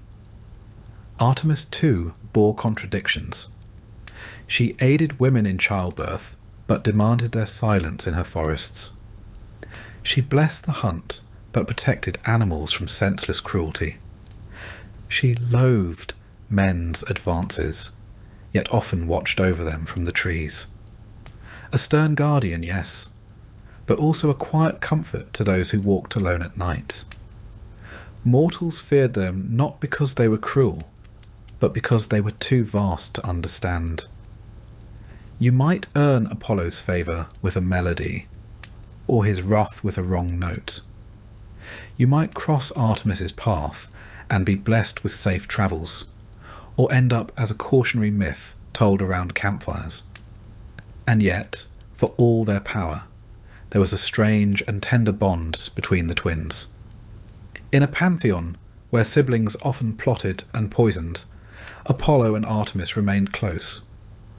When one grieved, the other grew silent. When one triumphed, the other smiled. They were two halves of a divine whole, sun and moon, prophecy and instinct, fury and grace. Together they reminded mortals of this. Beauty does not equal safety, and power, no matter how radiant, always comes with a shadow. The age of gods was never truly quiet, but for a time it seemed as though the world had found its rhythm. The Olympians ruled from above. The seasons turned. Mortals offered their sacrifices with trembling fingers and hopeful eyes. And yet, for all this balance, there was something brewing, a slow, sullen rot beneath the rituals and hymns. Humanity, it turned out, was beginning to misbehave. They had once been golden, literally. The first humans, crafted by the gods, lived in harmony. They spoke in song, shared their harvests, and never locked their doors. There were no wars, no greed, no taxes. But the Golden Age, like most good things in myth, did not last. What followed was the Silver Age, a time of decline. The new men were longer of limb but shorter of temper. They ignored the gods, bickered over sheep, and built walls around their homes. The Silver Age saw the rise of pride without purpose, of labour without love. They lived longer, but not better. Then came the Bronze Age, and if silver had been a disappointment, bronze was a full-blown crisis. Men forged weapons, not ploughs, not lyres, not tools, but blades. They carved armour from metal and turned their eyes to conquest. Villages became fortresses. Brothers quarrelled over borders. Worship faded, altars crumbled, and the prayers that once rose like incense now rang hollow, if they came at all. Zeus watched all of this from Olympus. He had seen mortals at their finest, humble, joyous, curious. And now he saw them drunk on their own strength, stumbling into cruelty with alarming creativity. It was not just the fighting, it was the forgetting. They had forgotten who gave them breath, and Zeus, famously, did not enjoy being forgotten. He considered thunderbolts, a few well-placed strikes to remind them of the sky's wrath. But bolts were brief, and the corruption ran deep. This was not a matter of punishment. It was a matter of cleansing. So he called upon his brother Poseidon. "Flood them," Zeus said, and Poseidon, always eager to stretch his shoulders and swing a trident, agreed. Poseidon stepped into the ocean, raised his trident, and drove it deep into the seafloor. The earth groaned, waves rose, clouds gathered, heavy and black. Rain began to fall, slow at first, like uncertain tears, and then all at once. Rivers swelled, lakes spilled. The sea forgot its borders. Hills disappeared beneath churning grey. People ran, climbed, prayed, some to the gods they had ignored for years, others to the sky itself, not knowing who to beg. It did not matter. The water rose all the same. Temples collapsed, forests vanished. The cities of men, once loud with pride, fell silent. Statues of marble gods were washed away, leaving only the stones they had been carved from. And above it all, the rain kept falling. In the midst of this watery undoing, 2 souls survived, Deucalion and Pyrrha. Deucalion was the son of Prometheus, the titan who had shaped man from clay and defied Zeus to bring them fire. Pyrrha was the daughter of Epimetheus and Pandora, the first woman, she who had once opened a box and released every sorrow upon the world, leaving only hope inside. Together the two watched the sea swallow the world, but they were not taken. Prometheus, forever one step ahead, had warned his son. And so Deucalion and Pyrrha built a wooden chest, not large, not elegant, but sealed tight. As the waters surged, they climbed inside and held on. Days passed, maybe weeks. Time blurred in the endless grey. The world was a sea without horizon, and the sky offered no answers. But the chest floated, bobbing between ruin and rebirth. Eventually the waters began to recede. The rains weakened, and the sea, tired of its rage, drew back. The chest bumped gently against something solid. Stone, ancient and still. Mount Parnassus. Deucalion stepped out first, barefoot on damp rock. Pyrrha followed, blinking against the pale light. Around them was silence. Not the hush of night, but the stunned quiet of a world reborn. They were the only ones left. For a long time, Deucalion and Pyrrha said nothing. They wandered the wet stones in silence, stepping over driftwood and fragments of old lives. Broken pots, drowned sandals, a child's doll waterlogged and resting in a crevice. The weight of being the only living souls pressed down on them harder than the flood ever had. They were not survivors. They were witnesses. Eventually, they climbed higher up the mountain and built a small fire.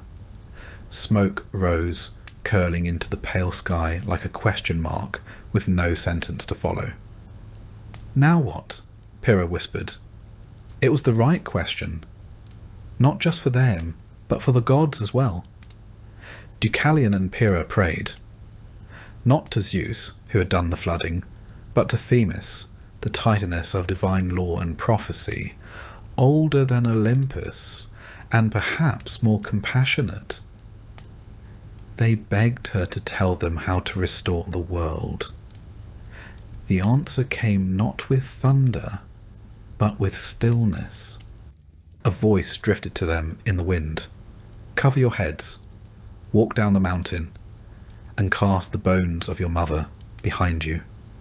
Cryptic, as prophecies tend to be. At first they hesitated. Their mother was long gone, buried beneath waves or time. But then Deucalion understood. Mother was Gaia, the earth, and her bones? Stones. So they gathered stones in trembling hands, veiled their heads with wet cloaks, and began to walk. One by one they cast the stones behind them, and where those stones struck the earth, they softened and shifted. The ones thrown by Deucalion took shape as men, broad-shouldered, sun-darkened. The ones thrown by Pyrrha became women, strong-eyed and quiet.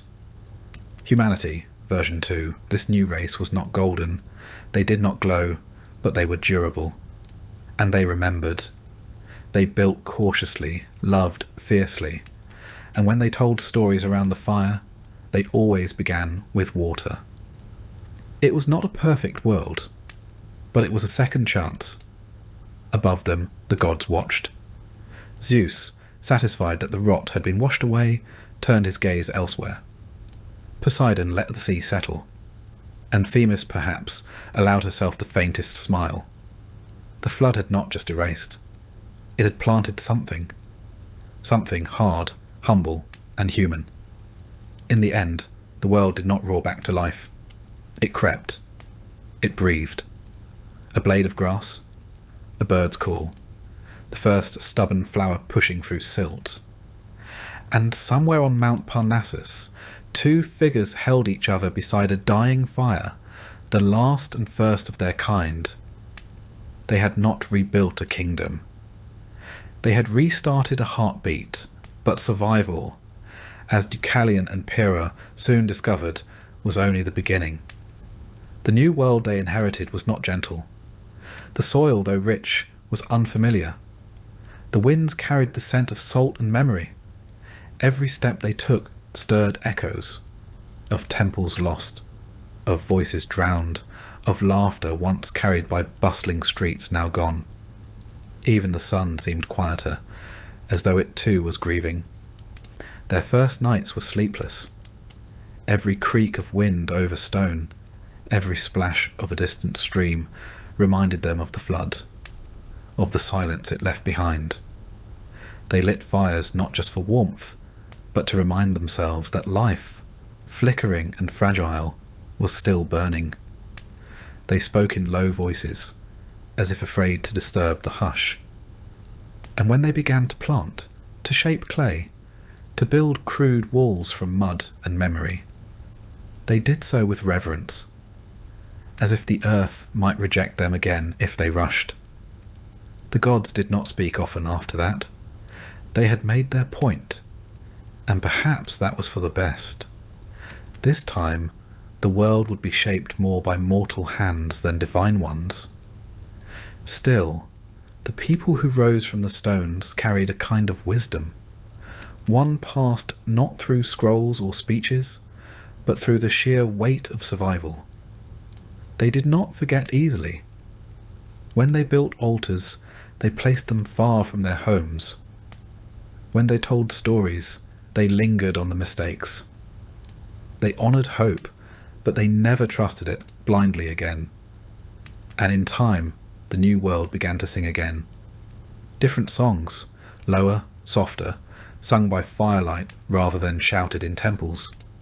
Songs of gratitude, songs of warning, songs that told of a time when the sky opened and washed the world clean. Not out of cruelty, but because it had no other choice. Not every battle in Greek myth was fought by gods. Some, strangely enough, were left to mortals. Men with mortal bones and very mortal fears, handed impossible tasks by those who lived above clouds. And yet they fought. Not for glory, though some claimed that. Not for fame, though that too would come. But often out of necessity, because the gods asked, or a kingdom needed saving, or there simply wasn't anyone else available. The first of these is Perseus. He was born of prophecy, like so many unfortunate heroes. His mother Danae had been locked in a tower by her father after a seer foretold that her son would one day kill him. Zeus, ever the enthusiast for inconvenient romance, visited her in the form of golden rain. Yes, rain. It's best not to ask questions about that. In time, Perseus was born, and his grandfather, not thrilled with either prophecy or divine weather patterns, had mother and son cast into the sea inside a wooden chest. The chest washed ashore, as they tend to do in these stories, and Perseus grew up among fishermen, strong and kind, and altogether too promising to stay anonymous for long. The trouble came when a local king, enamoured with Danae, demanded Perseus bring him the head of Medusa, one of the three Gorgon sisters. Medusa, of course, was no ordinary monster. Her gaze could turn any man to stone, and her hair was a writhing nest of living snakes. You would think this would be enough to put off most people. Perseus, unfortunately, was not most people. Perseus did not go alone. The gods, ever partial to bold narratives, sent aid. Hermes gave him winged sandals so he might fly. Hades lent him a helmet of invisibility, which feels suspiciously generous for someone known more for brooding than charity. Athena, of course, offered guidance and a polished shield, smooth and reflective like a still pond. And so Perseus flew, unseen, armed with divine tools, into the realm where Medusa slept. He did not look at her. He watched her reflection in the shield, crept forward, and with a single motion severed her head. From her blood sprang Pegasus, the winged horse, and a giant named Chrysaor. It was that kind of story. Heads could be entire ecosystems. Perseus placed the head in a sack, careful not to make eye contact even post-mortem. On his way home, he encountered a princess named Andromeda, chained to a rock as an offering to a sea monster. He saved her, of course, slaying the beast and marrying the princess in what must have been an extremely awkward reception, given the dampness and snake-related luggage. In the end, Perseus returned victorious. He used Medusa's head to turn his enemies to stone, including that same king who had sent him off in the first place. As for the prophecy, it fulfilled itself, as they tend to do. Perseus accidentally struck his grandfather dead during a sporting event, which is precisely why no oracle should ever be allowed near a javelin. If Perseus was the prototype hero, Heracles, better known by his Roman name, Hercules, was the overbuilt sequel. His story begins with rage and repentance. After being driven mad by Hera, Heracles killed his wife and children. To atone, he was given a list, 12 labours, each more impossible than the last. The first task was to slay the Nemean lion, a beast with a hide so tough no blade could pierce it. Heracles, practical as ever, eventually wrestled the creature barehanded, strangling it to death and skinning it with its own claws. From then on, he wore the pelt as a cloak, a sort of heroic bathrobe that screamed, "Do not disturb." Next came the Linnaean Hydra, a serpent with multiple heads that regrew double whenever one was cut. A poor choice for swordplay. Heracles, with the help of his nephew Iolaus, discovered the trick. Sear the stumps with fire before the heads could regenerate. The battle was long, the smell appalling, but the monster fell. Then there was the Ceryneian hind, a golden deer so swift it could outrun arrows. Heracles chased it for a year, yes, a year, before gently capturing it. This, more than anything, speaks to his endurance and perhaps his patience with bureaucracy. Other tasks involved a monstrous boar, a flock of man-eating birds, cleaning the Augean stables in a single day, which he did by rerouting a river, and capturing various horrors including a wild bull, man-eating mares, and a three-headed dog named Cerberus. Each labour was more than a feat of strength. It was a test of will, cunning, and occasionally negotiation. By the time Heracles completed them all, he had become something more than mortal. Not yet a god, but no longer just a man. His story was full of suffering, but also of endurance. He made mistakes, tremendous ones, but was given a path to redemption. In that way, Heracles became a kind of mirror, not of perfection, but of struggle. And then there was Theseus. His story, unlike Heracles' grand arc of redemption, began with a simple identity crisis. Raised away from his father, the king of Athens, Theseus grew up not knowing his true heritage. When he came of age, he lifted a stone under which lay a sword and sandals, left there by his father as proof of lineage. With a sense of purpose and a suspiciously fast learning curve, He set off for Athens, clearing the road of bandits as he went. It was a sort of mythological resume building, but the real test came with the Minotaur. Every 9 years, Athens was forced to send 7 young men and 7 young women to Crete as tribute, payment for a past war and a bitter peace. They were fed to the Minotaur, a creature half man, half bull, who lived in a labyrinth so complex even the architect got lost drawing it.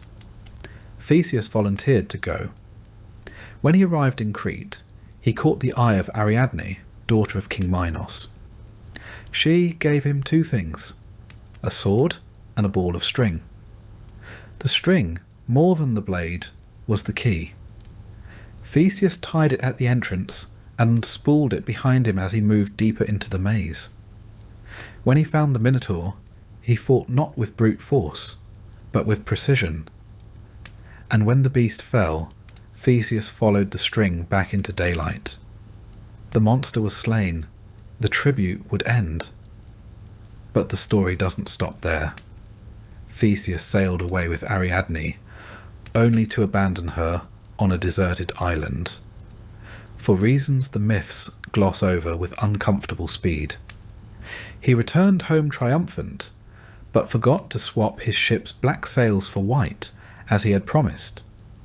His father, watching from the cliffs, saw the dark sails and believed his son was dead. In grief, he threw himself into the sea. And so Theseus became king, not by defeating a beast, but by forgetting a promise. What bound these heroes together was not just strength or lineage. It was the simple fact that they tried again and again, despite fear, despite failure, despite the gods' habit of moving the goalposts mid-quest. Perseus fought with borrowed tools, Heracles with the weight of guilt on his back. Theseus, for all his cunning, still lost things he didn't mean to. They were not perfect. They were not meant to be. Their greatness came not from being flawless, but from facing the impossible anyway. They did not slay monsters because it was easy. They did it because someone had to. And when their stories were told, it wasn't the victories people remembered most. It was the cost, the loss, the quiet moments after. And that, perhaps, is what makes the old heroes linger. Not just in marble or ink or stars, but in the way we still tell their tales. In every story of courage and flaw. In every moment where a person chooses to face what they fear, even when they are afraid. Because the monsters were never just monsters. They were fear and grief and guilt. Things no sword can truly slay. And yet, someone always tries. So sleep now with the knowledge that you don't have to be a god to be brave. You don't have to wear lion skins or hold golden shields. You just have to keep walking, even through the labyrinth. Even when you forget to change the sails. Especially then. In the beginning, the gods created man, and monsters, and storms, and envy, and fire. But long before heroes raised swords or lovers whispered beneath moonlight, there were the Fates. 3 sisters who wove, measured, and cut the threads of every life. Even the gods in their shimmering power could not ignore them. Clotho, the youngest, spun each soul into being with fingers as gentle as they were absolute. She twirled the threads of life from a distaff of mystery, her spindle ever turning, ever singing. Lachesis, the middle sister, took those threads and measured them. How long, how strong, how entangled. She never smiled, but her eyes gleamed with quiet knowing. And Atropos, the eldest and sternest, held the shears. When she cut the thread, it was final. They did not argue. They did not bargain. Not even Zeus could persuade Atropos to wait. If she snipped, the story ended. And so it was understood. Fate was not a punishment or reward, but a truth, woven long before a cradle was rocked or a war was waged. Yet in this world of threads and thunderbolts, love still managed to make a mess of things. One of its most famous casualties was a boy named Narcissus. He was beautiful, so beautiful that entire cities paused to watch him pass. He had the kind of face poets retire over, the kind of hair that made gods consider taking up hobbies. But beauty, untempered, often curdles into arrogance. And Narcissus had no interest in the hearts he broke. He waved them off like dandelion seeds. Among the many who fell for him was a nymph named Echo. Echo had once been a chatterbox, loved by all for her voice, until she crossed the wrong goddess. Hera, ever suspicious and rarely wrong, cursed her to repeat only the last words spoken to her. Echo could no longer start a conversation. Only mirror one. A strange sentence for someone who had so much to say. Still, she watched Narcissus from the trees, her love growing with every passing glance. One day, when he wandered into her woods, she tried to approach. But of course, when he called out, "Is anyone there?" all she could answer was, "There." He turned, frowning.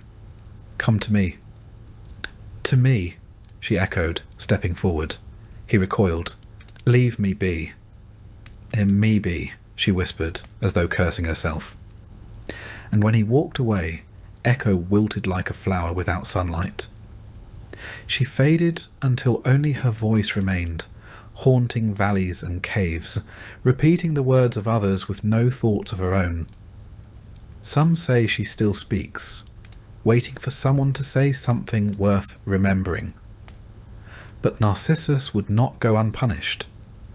The goddess Nemesis, vengeance in a flowing gown, saw his cruelty and decided he would learn what it meant to long without answer.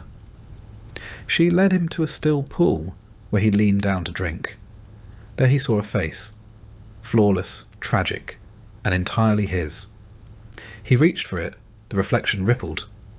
He smiled, thinking it coy. Day after day he returned to the pool, unable to look away. In time, he withered. In the place where he had knelt bloomed a delicate white flower, the narcissus. Echo, for all her fading, never lost her tenderness. Even as her body dissolved into mist, her presence lingered in the lonely places, among the cliffs, in forest glades, beneath bridges where the world hums softly. Children called out to hear her. Travellers shouted just to feel less alone. And in those moments she answered, not because she hoped to be heard, but because some part of her still loved the sound of voices in the air. Narcissus, meanwhile, became more than a boy with good cheekbones and bad manners.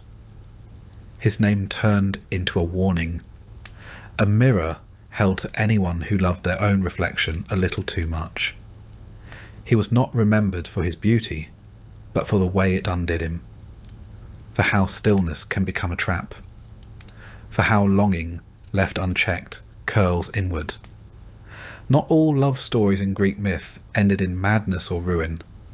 Some, though strange, carried a kind of wistful magic. Pygmalion was a sculptor, a quiet man who found people too loud, too flawed, too complicated. So he stopped seeking love in the market stalls and began to carve it from stone. He worked for days, then weeks, then months, shaping his perfect woman from marble. Eyes soft but unblinking, lips poised but silent. And when he finished, he was ruined, because she was beautiful, too beautiful, and she didn't argue, or forget, or look away. Pygmalion brought her gifts, flowers, cloth, even jewels he could barely afford. He whispered to her, touched her hand, slept beside the statue, dreaming of warmth. He had not built a muse, he had built a longing. Aphrodite, who knew the patterns of desire like a familiar melody, took pity on him. One night, as he pressed his lips to the cold marble cheek, the stone softened. Warmth blossomed beneath his fingers. She blinked. Galatea, he called her, and she looked back. They say they lived quietly, happily, and perhaps they did.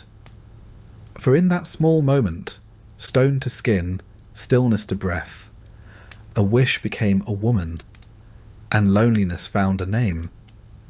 As for Pygmalion, one might wonder what Galatea thought of it all.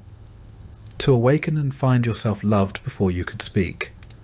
To be wished into being with no say in the matter. Perhaps she loved him. Or perhaps she learned to. Or perhaps she simply chose not to leave. The myths do not say. They rarely ask the statue how it feels. Stories like Pygmalion's weren't meant to teach lessons. They were there to hold something else. Some flickering hope that love, even when it seems imagined, might be answered. That even the coldest heart might stir, if someone believes in it long enough. And yet, even in these silences, the stories linger. They drift across time not because they are precise, but because they are familiar. We see ourselves in the ones who chase, in the ones who run, in the ones who wait too long by the water's edge. We recognise the fear of being forgotten, and the wish to make something perfect, so we might never be alone again. And so we come to the end, not of myth, for that never truly ends, but of the telling. The gods, the heroes, the curses and quests, they fade for now, like torchlight at dawn. But something remains. Greek mythology was never meant to be tidy. It contradicts itself. It bends. It forgets. But that's what makes it so human. These were not just stories about gods. They were mirrors held up to us. They showed what happened when we loved too deeply, or too carelessly, when we reached for more than we should, when we defied fate or surrendered to it. The gods may have had temples, but it was in the quiet corners, the cave, the hearth, the olive grove, that these stories were truly remembered, whispered to children, painted on pottery, traded by sailors who weren't entirely sure if they'd seen a sea monster or just wanted a good excuse for being late. Even now, they persist, in the constellations overhead, in words like narcissist and hygiene, in art, in poetry, in how we speak of hope and tragedy. We still long like Pygmalion. We still echo like the nymph in the woods, and we still wonder what thread the fates are spinning while we sleep. So rest now, traveller of old stories. Let the myths drift and settle. Let their gods climb back to Olympus, and their heroes sheathe their blades. There is nothing to slay tonight. Only silence and sleep, and the slow turning of the stars. And perhaps if you listen closely, you'll hear the spindle spinning still. Congratulations! You've just woken up in ancient Rome. Not in a palace. Not in a marble villa surrounded by fountains and toga-clad servants feeding you grapes. No, you've landed where most people lived, where the plumbing is theoretical, the walls are one good fart away from collapse, and your upstairs neighbour is always, always stomping around like a gladiator on leg day. You're in an insula, the Roman version of an apartment building. Sounds promising, right? Maybe something with a courtyard, a bit of sunlight. Wrong. The Latin word insula literally means island, and that's the first clue that you are absolutely stranded. You're on the 4th floor, if you're lucky. Anything higher than that, and you're basically living in the rafters of a fire hazard. These buildings are made of brick, wood, and wishful thinking. They sway in the wind, lean against each other like drunk friends, and have an average structural integrity of a stale loaf of bread. And speaking of bread, don't even think about making toast. Open flames are banned because one bad cooking accident and the whole block goes up like a Saturnalia bonfire. Your room is about the size of a modern walk-in closet. There's a cot, term used generously, made of rope and straw, and a threadbare blanket that smells like every person who's ever used it before you. The walls are damp, stained, and close enough together that if you lie on your side, you can touch both without moving. You have no windows. Light filters in from a crack under the door and from a hole someone accidentally punched through the roof with a broom handle 3 tenants ago. There's no privacy. You share this space with 2 other people, one of whom is coughing with such dramatic flair that you briefly wonder if you're living in a poorly written tragedy. Spoiler. It's not drama. It's probably tuberculosis. Outside, the morning begins not with birdsong, but with the rumble of wooden carts and the melodious yelling of vendors hawking olives, fish, and something that may have been bread in a former life. A donkey brays like it's dying, children cry like they're dying, and someone's already arguing over taxes 2 floors below. You stretch. Bad idea. Your back cracks like a papyrus scroll in a drought, and you immediately regret trying to act like someone whose spine hasn't been curled into a question mark by years of hard labour and a diet that consists mostly of beans and regret. You're about 27 years old, which makes you one of the older folks in the neighbourhood. Most people die before 40, usually from some combination of injury, infection, or inhaling too much, whatever it is, that leaks from the latrine pit every summer. You shuffle out of bed, barefoot. Of course you're barefoot. Shoes cost money, and if you had money, you wouldn't be living here. The floor is cold and sticky. Is it wine? Is it urine? Is it olive oil? It's probably all 3. You step around your neighbour's sleeping form and try not to kick the communal chamber pot. It's full. It's always full. Time to relieve yourself? Great, you've got options. Option 1, the aforementioned chamber pot, which will soon be dumped. Drum roll, please. Right out the window. There's a whole system to it. You're supposed to shout cave before you launch the contents onto the street below, which means watch out in Latin. But let's be honest, nobody does. The streets reek of urine, feces, spoiled food, and dead dreams. The gutters are open, the waste flows freely, and if you're lucky, the rain hasn't washed it all back toward your front door. Hygiene, you ask? That's adorable. There are no showers, no soap, no toothpaste. You might wash your face in the public fountain if you're feeling fancy, and don't mind sharing your morning splash with 14 other people and a stray dog licking a wound. You scrape your teeth with a stick. Maybe rub some ash on them if you're feeling bougie. Breath? It smells like a fermented mixture of old lentils and existential dread. Still, you pull on your tunic, your one tunic, and head outside. It's made of rough wool or linen, stained in ways you've long stopped trying to identify. It smells like mildew and human. No deodorant, no underwear. You tie it at the waist with a rope and hope it holds. If not, congratulations. You've just invented public indecency. Not that anyone cares. Modesty in Rome is mostly reserved for statues and upper-class poetry. Stepping outside is like entering a war zone of the senses. The street is already packed. Vendors scream, beggars shout, oxen defecate mid-step. Flies swarm in thick clouds over the fish stalls. Somewhere nearby, A rooster is being murdered, or possibly just expressing itself. Someone's cooking something that smells like disappointment. Your neighbour's child runs past, barefoot and covered in something that might be jam, might be blood, might be both. You make your way down the street toward the communal bakery, one of the few luxuries you share with the rest of your block.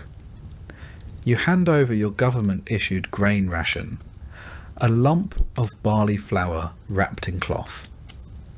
The baker takes it, adds it to the others, and hours later you'll get back a small, hard, blackened loaf. It's barely edible, mostly ash from the public oven's coals. But hey, it's warm and it's yours. Assuming no one steals it first. Breakfast?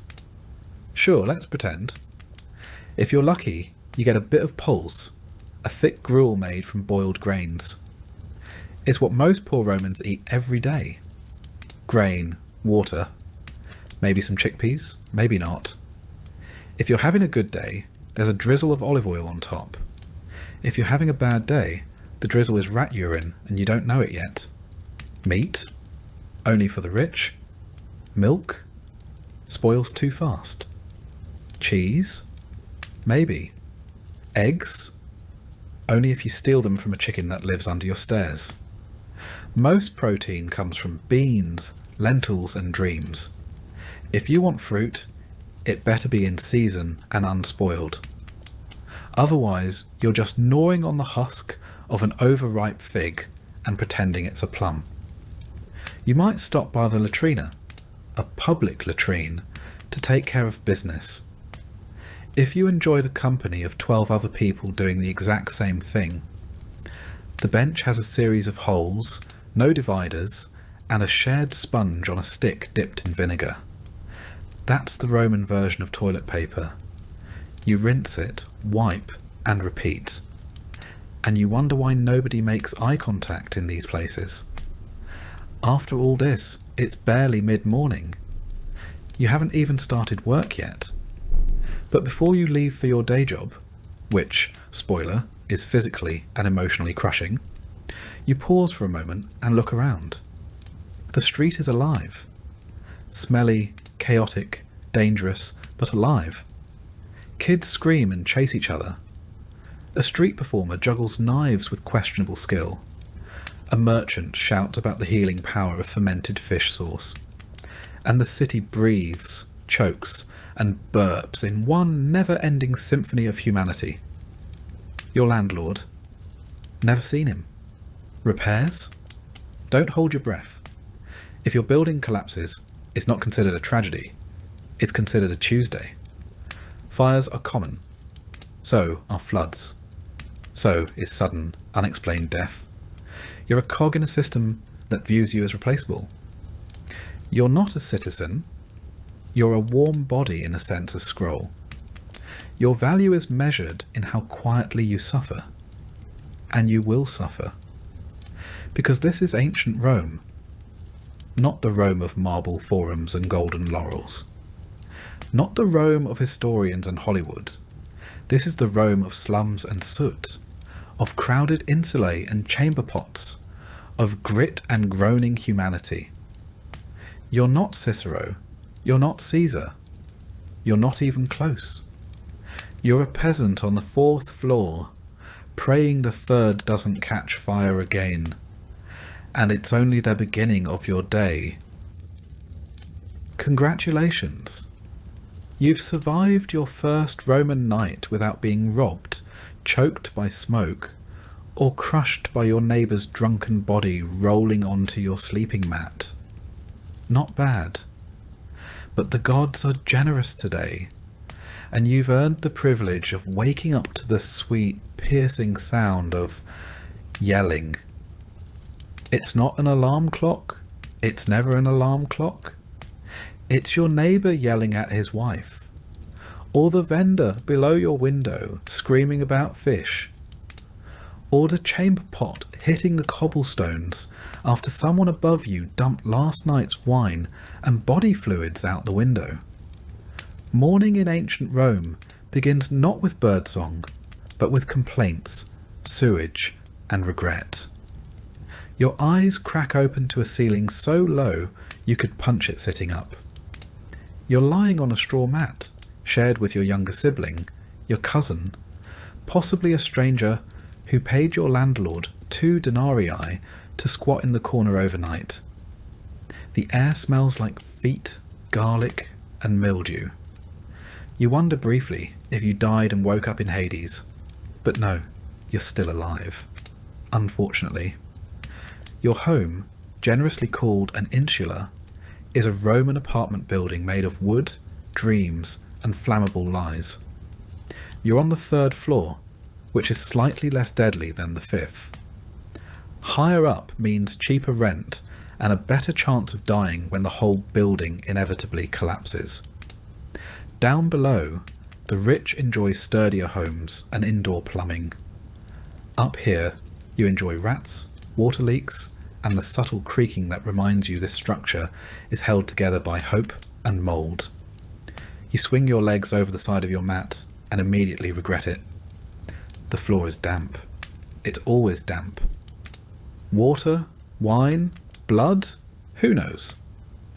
The answer doesn't change the fact that your only sandals were stolen last week, and you've been walking barefoot ever since. You gingerly avoid the sticky patch in the corner and stand, stretching your aching back like a cat that's been kicked down a flight of stairs. Time to wash up, you say? Cute. There is no basin, no sink, no soap. You wipe your face with a damp cloth that may or may not have once cleaned your landlord's armpits.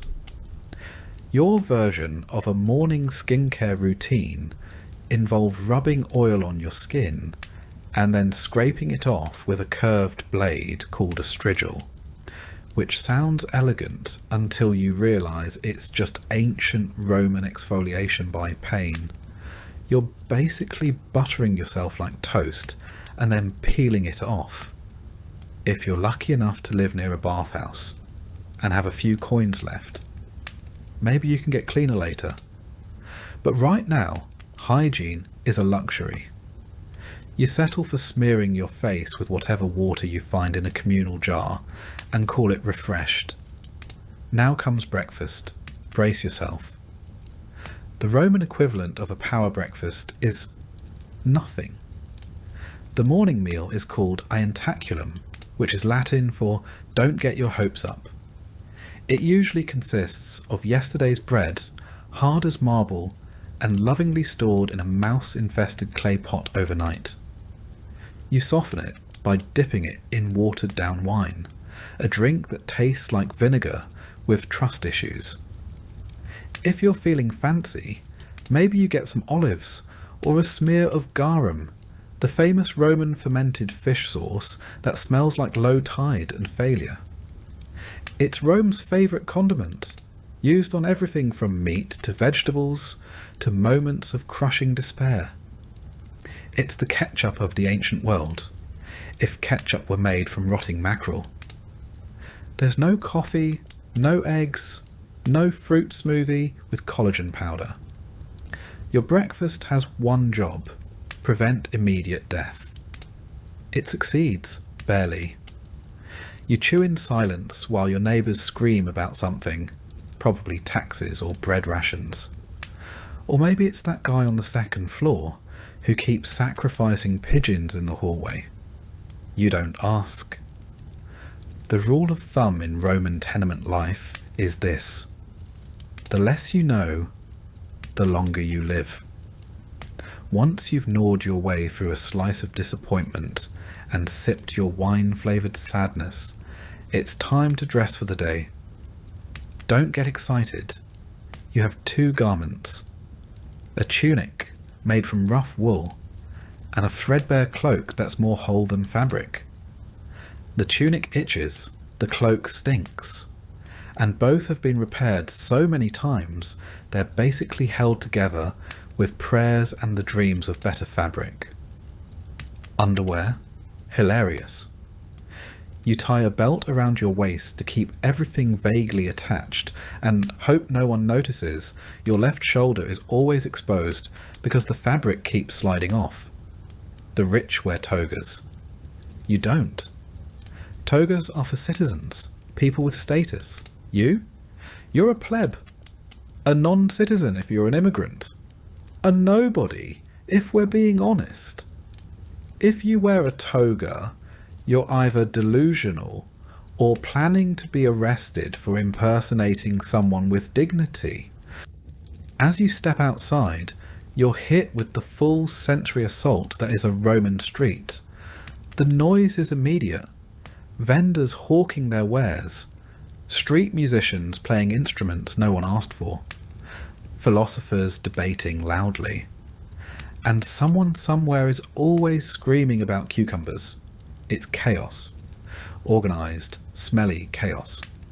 The streets themselves? Paved with stones and slick with everything. Animal waste, human waste. Mystery slop that no one wants to identify. Rome has sewers, yes, but they serve the rich neighbourhoods. Your street is self-cleaning, by which we mean rain occasionally washes the filth into someone else's neighbourhood. It's a system. You walk carefully, avoiding puddles and people. A cart barrels past you, pulled by donkeys and driven by a man who seems genuinely angry that pedestrians exist. There are no sidewalks, there are no traffic laws. There is only instinct, prayer, and the faint hope that the gods are paying attention. You pass temples where people line up to offer sacrifices. Flowers, coins, small animals, or the occasional desperate plea. You don't have anything to give, so you nod awkwardly at Jupiter's statue and keep moving. He probably wasn't listening anyway. If you're headed to work, and most likely you are, congratulations. That means you didn't starve to death yesterday. Work in ancient Rome is not fulfilling. It is not purpose-driven. It is survival in a tunic. You might be a labourer, hauling bricks or mixing mortar for one of the Emperor's new vanity projects. Or maybe you're a porter, carrying goods up and down stairs in a building with no structural integrity. You might be a street cleaner, a fish seller, a potter, or worse, a public latrine attendant, paid in pity and bronze coins to sweep filth off marble and pretend your soul isn't slowly escaping through your nostrils. The hours are long, the pay is miserable, and your boss might beat you for fun. If you're a slave, you don't even get paid. You just work. And if you complain, you're whipped. If you collapse, you're replaced. If you die, well, someone else gets your blanket. Midday approaches, and the sun is brutal. Rome's climate is hot, sticky, and utterly unbothered by your suffering. There's no air conditioning, no shade unless you cling to a building's shadow like a sweaty ghost. Your tunic sticks to your skin. Your sandals, if you have them, slap against the stones with every exhausted step. And if you don't, your feet are slowly becoming part of the pavement. Lunch? Ha! It's called prandium, and if you're lucky, it's more bread. Maybe a bit of cheese. Maybe dried fruit or a boiled egg if your employer had a good gambling night. You eat sitting on a step, watching richer Romans being carried around in litters like mobile royalty. You chew, and you try not to think about how you're probably consuming sand and rodent hair. As the day wears on, the smells intensify. The streets reek of sweat, garbage, and garum. You pass a bakery and inhale deeply, the scent of fresh bread temporarily tricking your brain into thinking life is worth it. Then you remember bread is taxed, and your landlord raised rent again, and your water jar cracked last night, and your cousin is still sick with whatever plague is currently fashionable. You keep walking, you keep surviving, because in ancient Rome, That's the entire point.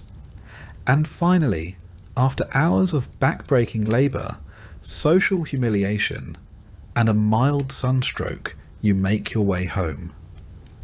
You ascend the stairs of your insula carefully, because the staircase is made of splintered wood and shame. One misstep and you're joining the spirits of the 5th floor tenants who fell last week. You reach your door.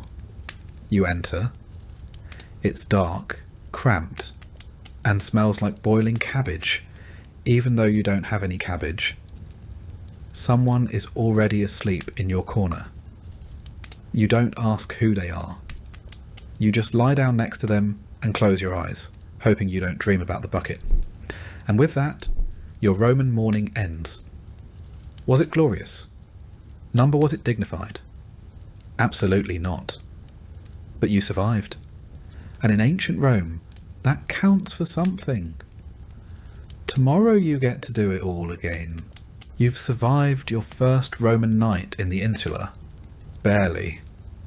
Sleep came in waves, interrupted by creaking floorboards above, shouting neighbours, the distant rumble of wagons, and an itching sensation on your leg that you'd rather not investigate. You're hungry now.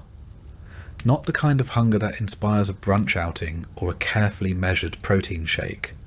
This is more primal, heavier. Your body wants fuel.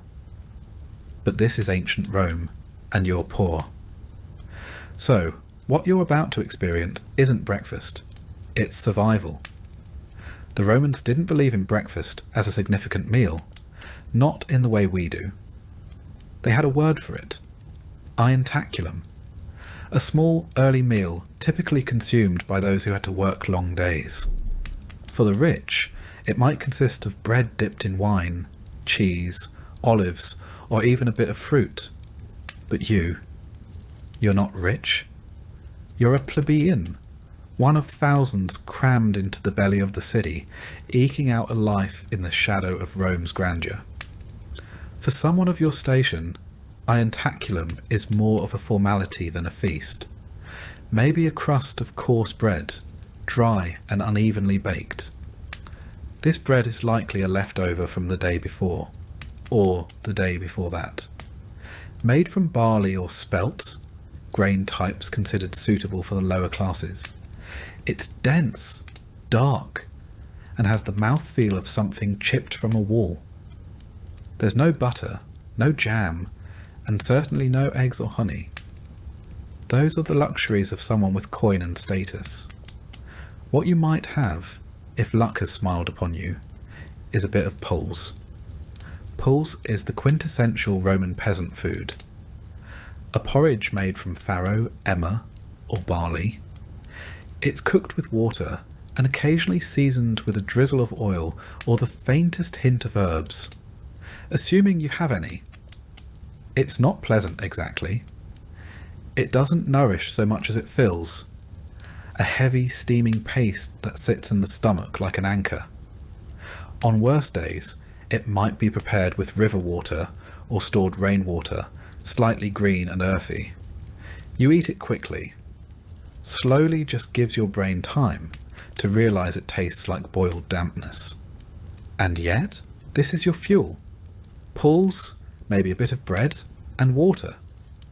If you're lucky, you've managed to secure some posca, a common drink among the poor and the military. It's made by mixing vinegar with water, sometimes infused with herbs if available. It sounds unpleasant, and it is, but it's far safer than drinking untreated water straight from a public fountain or cistern. The acidity of the vinegar kills bacteria and masks the taste of unclean sources. It's sour and sharp, but it does the job.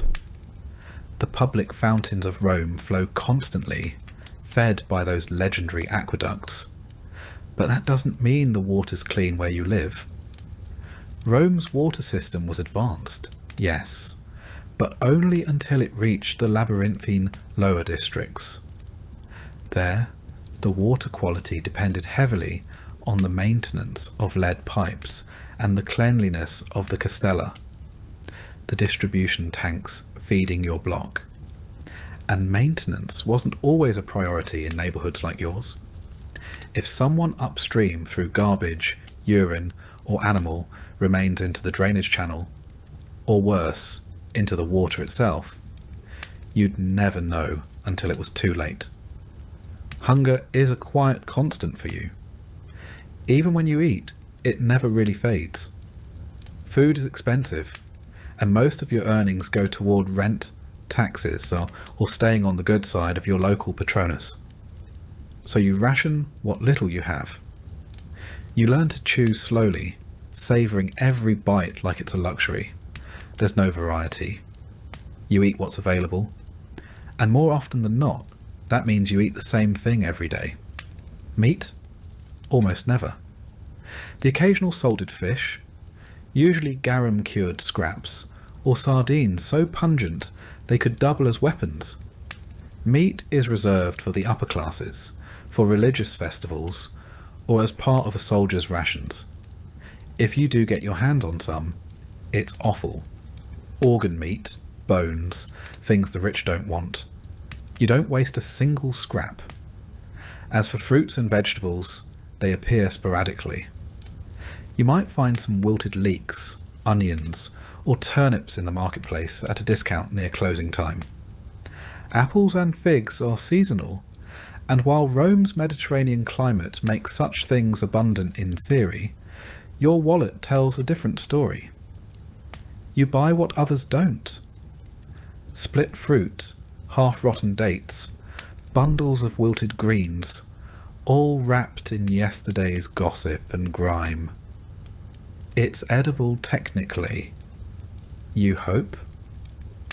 And if you're truly desperate, there's the street food. Rome had an active street food culture, particularly for the poor who didn't have kitchens in their insular apartments. The popinae, small taverns or hot food shops, line the alleyways of working-class neighbourhoods.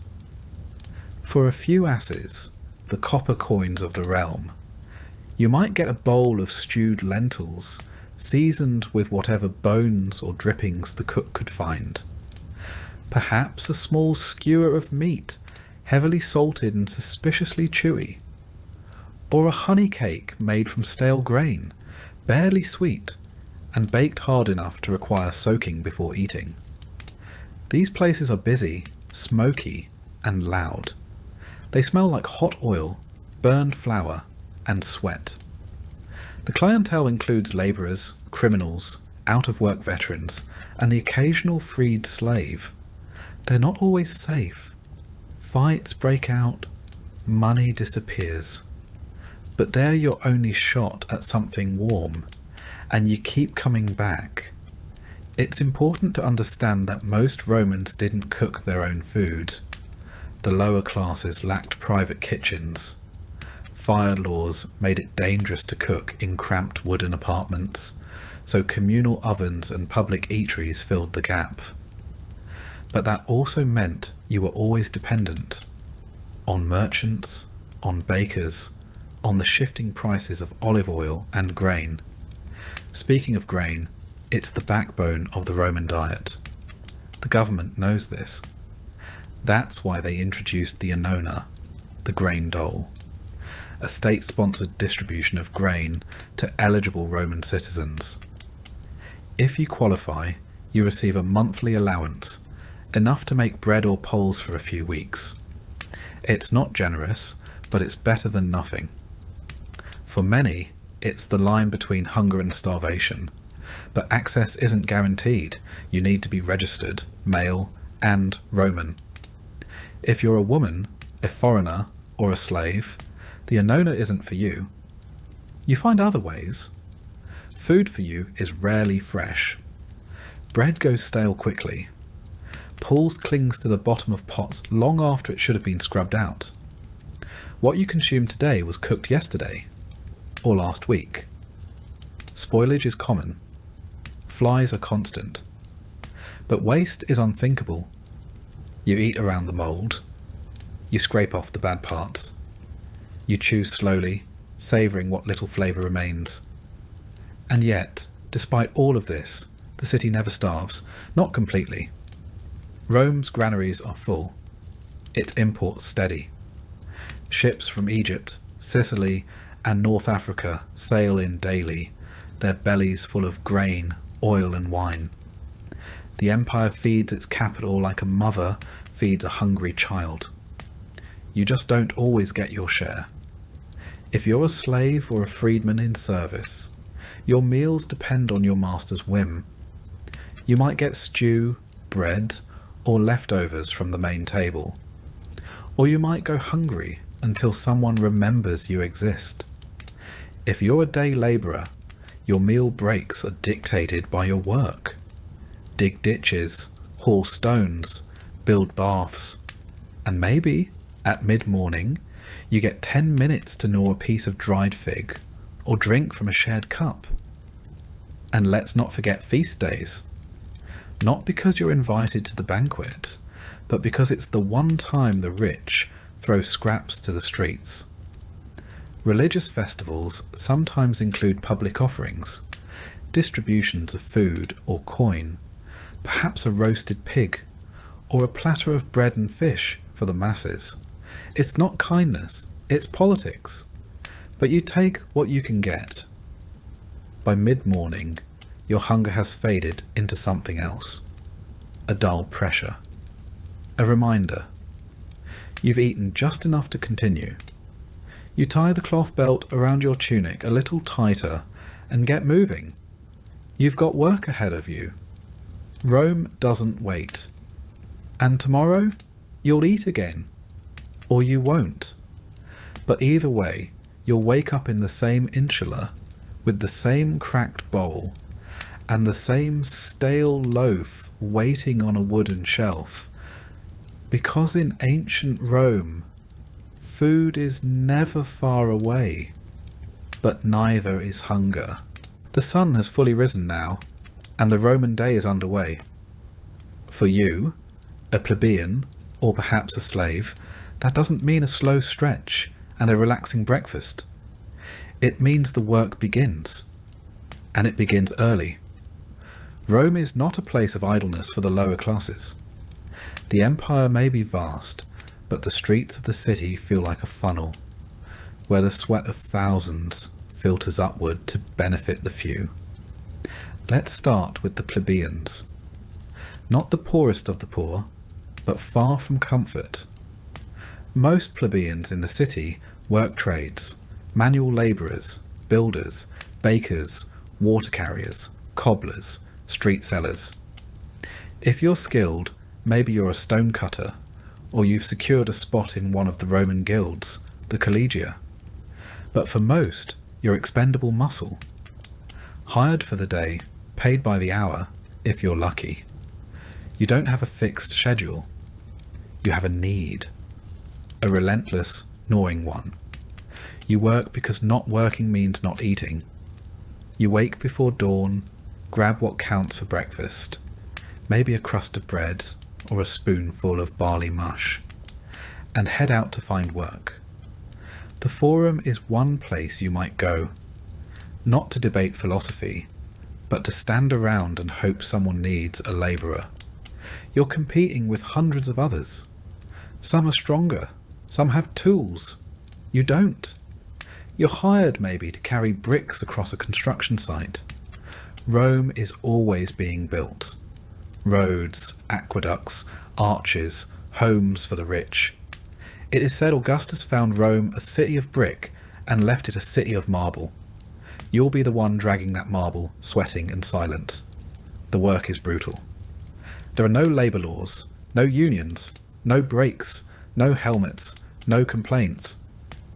If you fall off the scaffold, you're not given aid. You're given a nod and a shove to the side so the next man can take your place. You don't ask questions. You don't slow down. The overseer watches with a stick in hand, and he doesn't carry it for decoration. If you're not lucky enough to find a builder's job, maybe you end up in the tanneries. The smell hits you long before you reach the vats. Animal skins, soaked in urine and dung to soften them, fermenting in the sun. You'll spend your day knee-deep in a mixture that would make a modern sewage worker gag. Gloves don't exist. You stir with your bare hands. The stench clings to you long after you leave. And worse, it becomes normal. Still, you persist. Because if you don't earn a few copper coins today, you won't be eating tomorrow. Your rent on that insular apartment, your crumbling, rat-ridden fire trap, is due every few days. Miss a payment and you're out. No notice, no mercy. The landlord has 5 men waiting to take your place. But perhaps you're not a plebeian. Perhaps you're a slave. Life, somehow, is harder still. Because now you don't even get the satisfaction of wages. Your body is labour, and your labour belongs to someone else. You might be a household slave, owned by a moderately wealthy Roman citizen. If so, your work starts before sunrise. You're fetching water, cleaning floors, preparing meals you'll never taste. Maybe you're young and educated, assigned to tutor the children or read aloud to your master. It sounds better. It isn't. One mistake and you're beaten. If the master's wife is displeased, you're sold. There are no protections. No court to hear your case. You are property, like the stove or the sandals. Or you're a field slave outside the city, toiling in the vast latifundia, those enormous agricultural estates that feed Rome's grain-hungry stomach. Here, there are no roofs, no days off. You wake with the sun and bend until it sets. You plant, plough, harvest, sweat. No matter how hot, how cold, how sick you feel, you work. The overseer doesn't care if you collapse. There are chains for those who slow down. For those who run, there are whips. And for those who rebel, there's crucifixion. A public one. Along the roads where others can see. Some slaves are trained for skilled labour. Stone carving, pottery, weaving. But that doesn't make the whip any less real. It just means your blood stains a different kind of floor. And what of the women? If you are a woman, slave or free, you labour too. Not on the scaffold or in the forum, but in quieter ways that bleed just as much. You're grinding grain with a heavy stone hand mill, your arms aching as you turn the quern hour after hour. You make bread, wash clothes, fetch water, tend fires, clean, mend, weave. If you're poor, you might also sell small goods in the street or offer your services as a wet nurse or a midwife. In desperate cases, you might sell yourself. Prostitution is legal in Rome, taxed even. It is not a profession of glamour. It is survival. There are no toilets in your insula. No kitchens. So you make do in the alleyways or public spaces. Fires are frequent. The stairs collapse. Your children are not safe. Not from hunger, not from illness, not from the building itself. Life expectancy is low. Infant mortality is high. Your child's best chance is to survive to 5. Feds, there are no toilets in your insula, no kitchens. So you make do in the alleyways or public spaces. Fires are frequent, the stairs collapse. Your children are not safe. Not from hunger, not from illness, not from the building itself. Life expectancy is low. Infant mortality is high. Your child's best chance is to survive to 5. After that, it's still a coin toss. And yet, Rome moves on. The senators debate. The aristocrats drink wine on shaded terraces. Their banquets are filled with stuffed dormice and honeyed dates. Below them, unseen, you sweat, bleed, and endure. Your work is invisible but indispensable. The aqueducts flow, the grain ships arrive, the streets are swept because of people like you. Sometimes the monotony is broken. Not for a festival or a feast, but for something worse, a fire, a collapse, a riot. Rome is a tinderbox of labour and inequality. The gap between the rich and poor isn't just wide, it's weaponised. If a fire starts in your insula, the ladders don't reach the top. There are no fire escapes. You carry your children, your pots, your life on your back, and hope the flames stop before your floor is reached. Or maybe you're caught in a food riot. The grain dole is late, the bread is mouldy, the people are hungry. You crowd the forum, shouting with the others, demanding your portion. The guards arrive, batons, shields, blood in the streets. You are dispersed, not heard. And then there's disease. Filth lines the alleys, latrines overflow. The Tiber, your drinking source, is also a sewer. You wash clothes in it, you bathe in it, you drink from it. Parasites thrive. Illness spreads. You know the signs. A fever, the chills. A child coughing in the night. There is no doctor. No apothecary for your kind. Only rest, prayers and hope. And hope rarely comes. But still you work. Because if you stop, even for a day, the city forgets you. The empire forgets you. And hunger remembers you very, very quickly. This is what it means to work in ancient Rome. Not to build wealth, or rise in rank, or find fulfillment, but to survive, to endure, to hope that perhaps your children will have slightly fewer blisters on their hands than you did. It is not glamorous. It is not heroic. It is labour at its most brutal, its most thankless. The empire was not built by emperors. It was built on the backs of men, women and children who worked until they broke and then were replaced. Now, as the midday sun climbs overhead, your tasks are only half done. There is still cleaning, cooking, tending to the hearth, carrying water, hauling waste, your stomach growls, your fingers cramp, your feet blister inside sandals that barely hold together, and no one is coming to relieve you. Not today, not tomorrow. Welcome to the workday in ancient Rome. You wouldn't last a single one. Congratulations. You've made it past the market, survived the street toilets, and managed not to get mugged for your shoes, if you were even lucky enough to have shoes. But now comes the real challenge, going home. Or, more accurately, climbing into the creaking, overcrowded, highly flammable tinderbox that you are expected to call home, your insula. You live in an insula not because you chose it, but because you're poor. And in ancient Rome, poor people don't have houses, they have layers. Multi-storey apartment buildings, packed so tightly that sunlight is more rumour than reality. Your insula is 6, maybe 7 stories tall.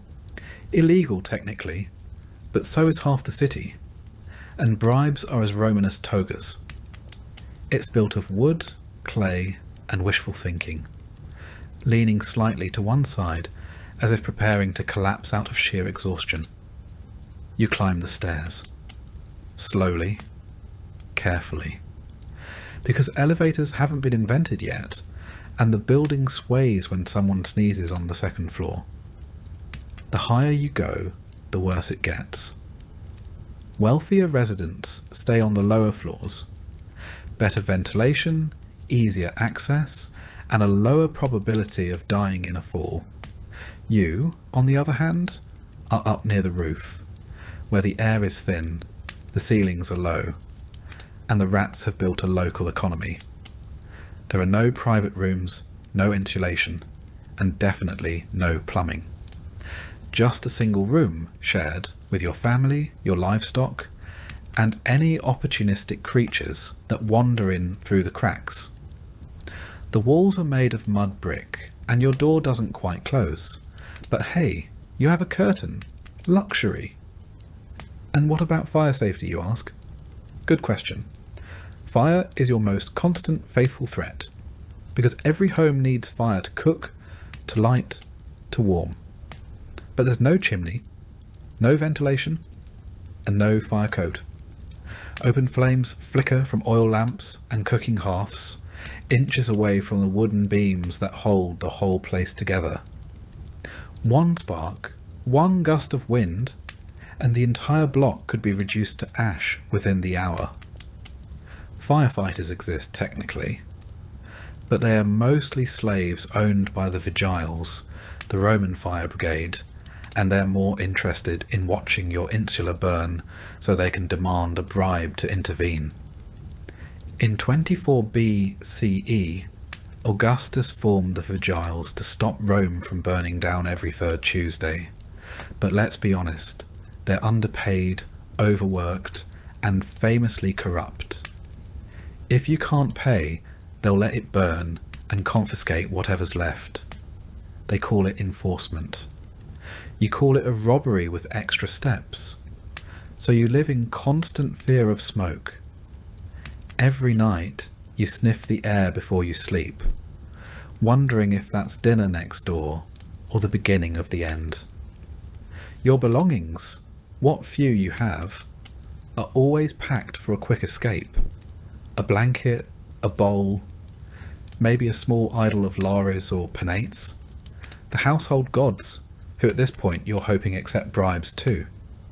And then there's the noise. Rome is never quiet. Carts aren't even allowed during the day, so they all roll through the streets at night. The wheels grind like thunder on stone. Vendors shout, drunks sing, lovers argue, dogs bark, and someone somewhere is always playing a flute badly. Privacy is a fantasy. Your neighbours hear everything. Your arguments, your snoring, your gastrointestinal tragedies, and in return you hear theirs.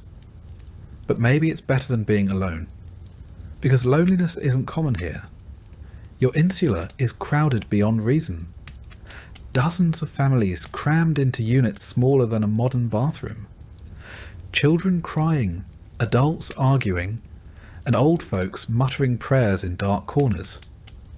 Sometimes people rent just a corner of a room, sleeping upright against the wall like human coat racks.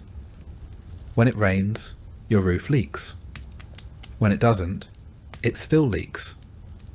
The water trickles down the inside walls, pooling on the floor, feeding the mould that grows behind your bed mat.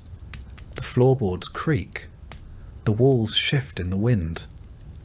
You develop the uncanny skill of waking up seconds before the stairs collapse beneath a neighbour.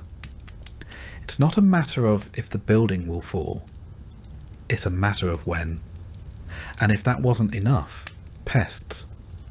Rome's rodent population rivals its human one. Mice and rats scamper through your pantry, if you have one, and leave behind little gifts. Flies buzz thick around your food.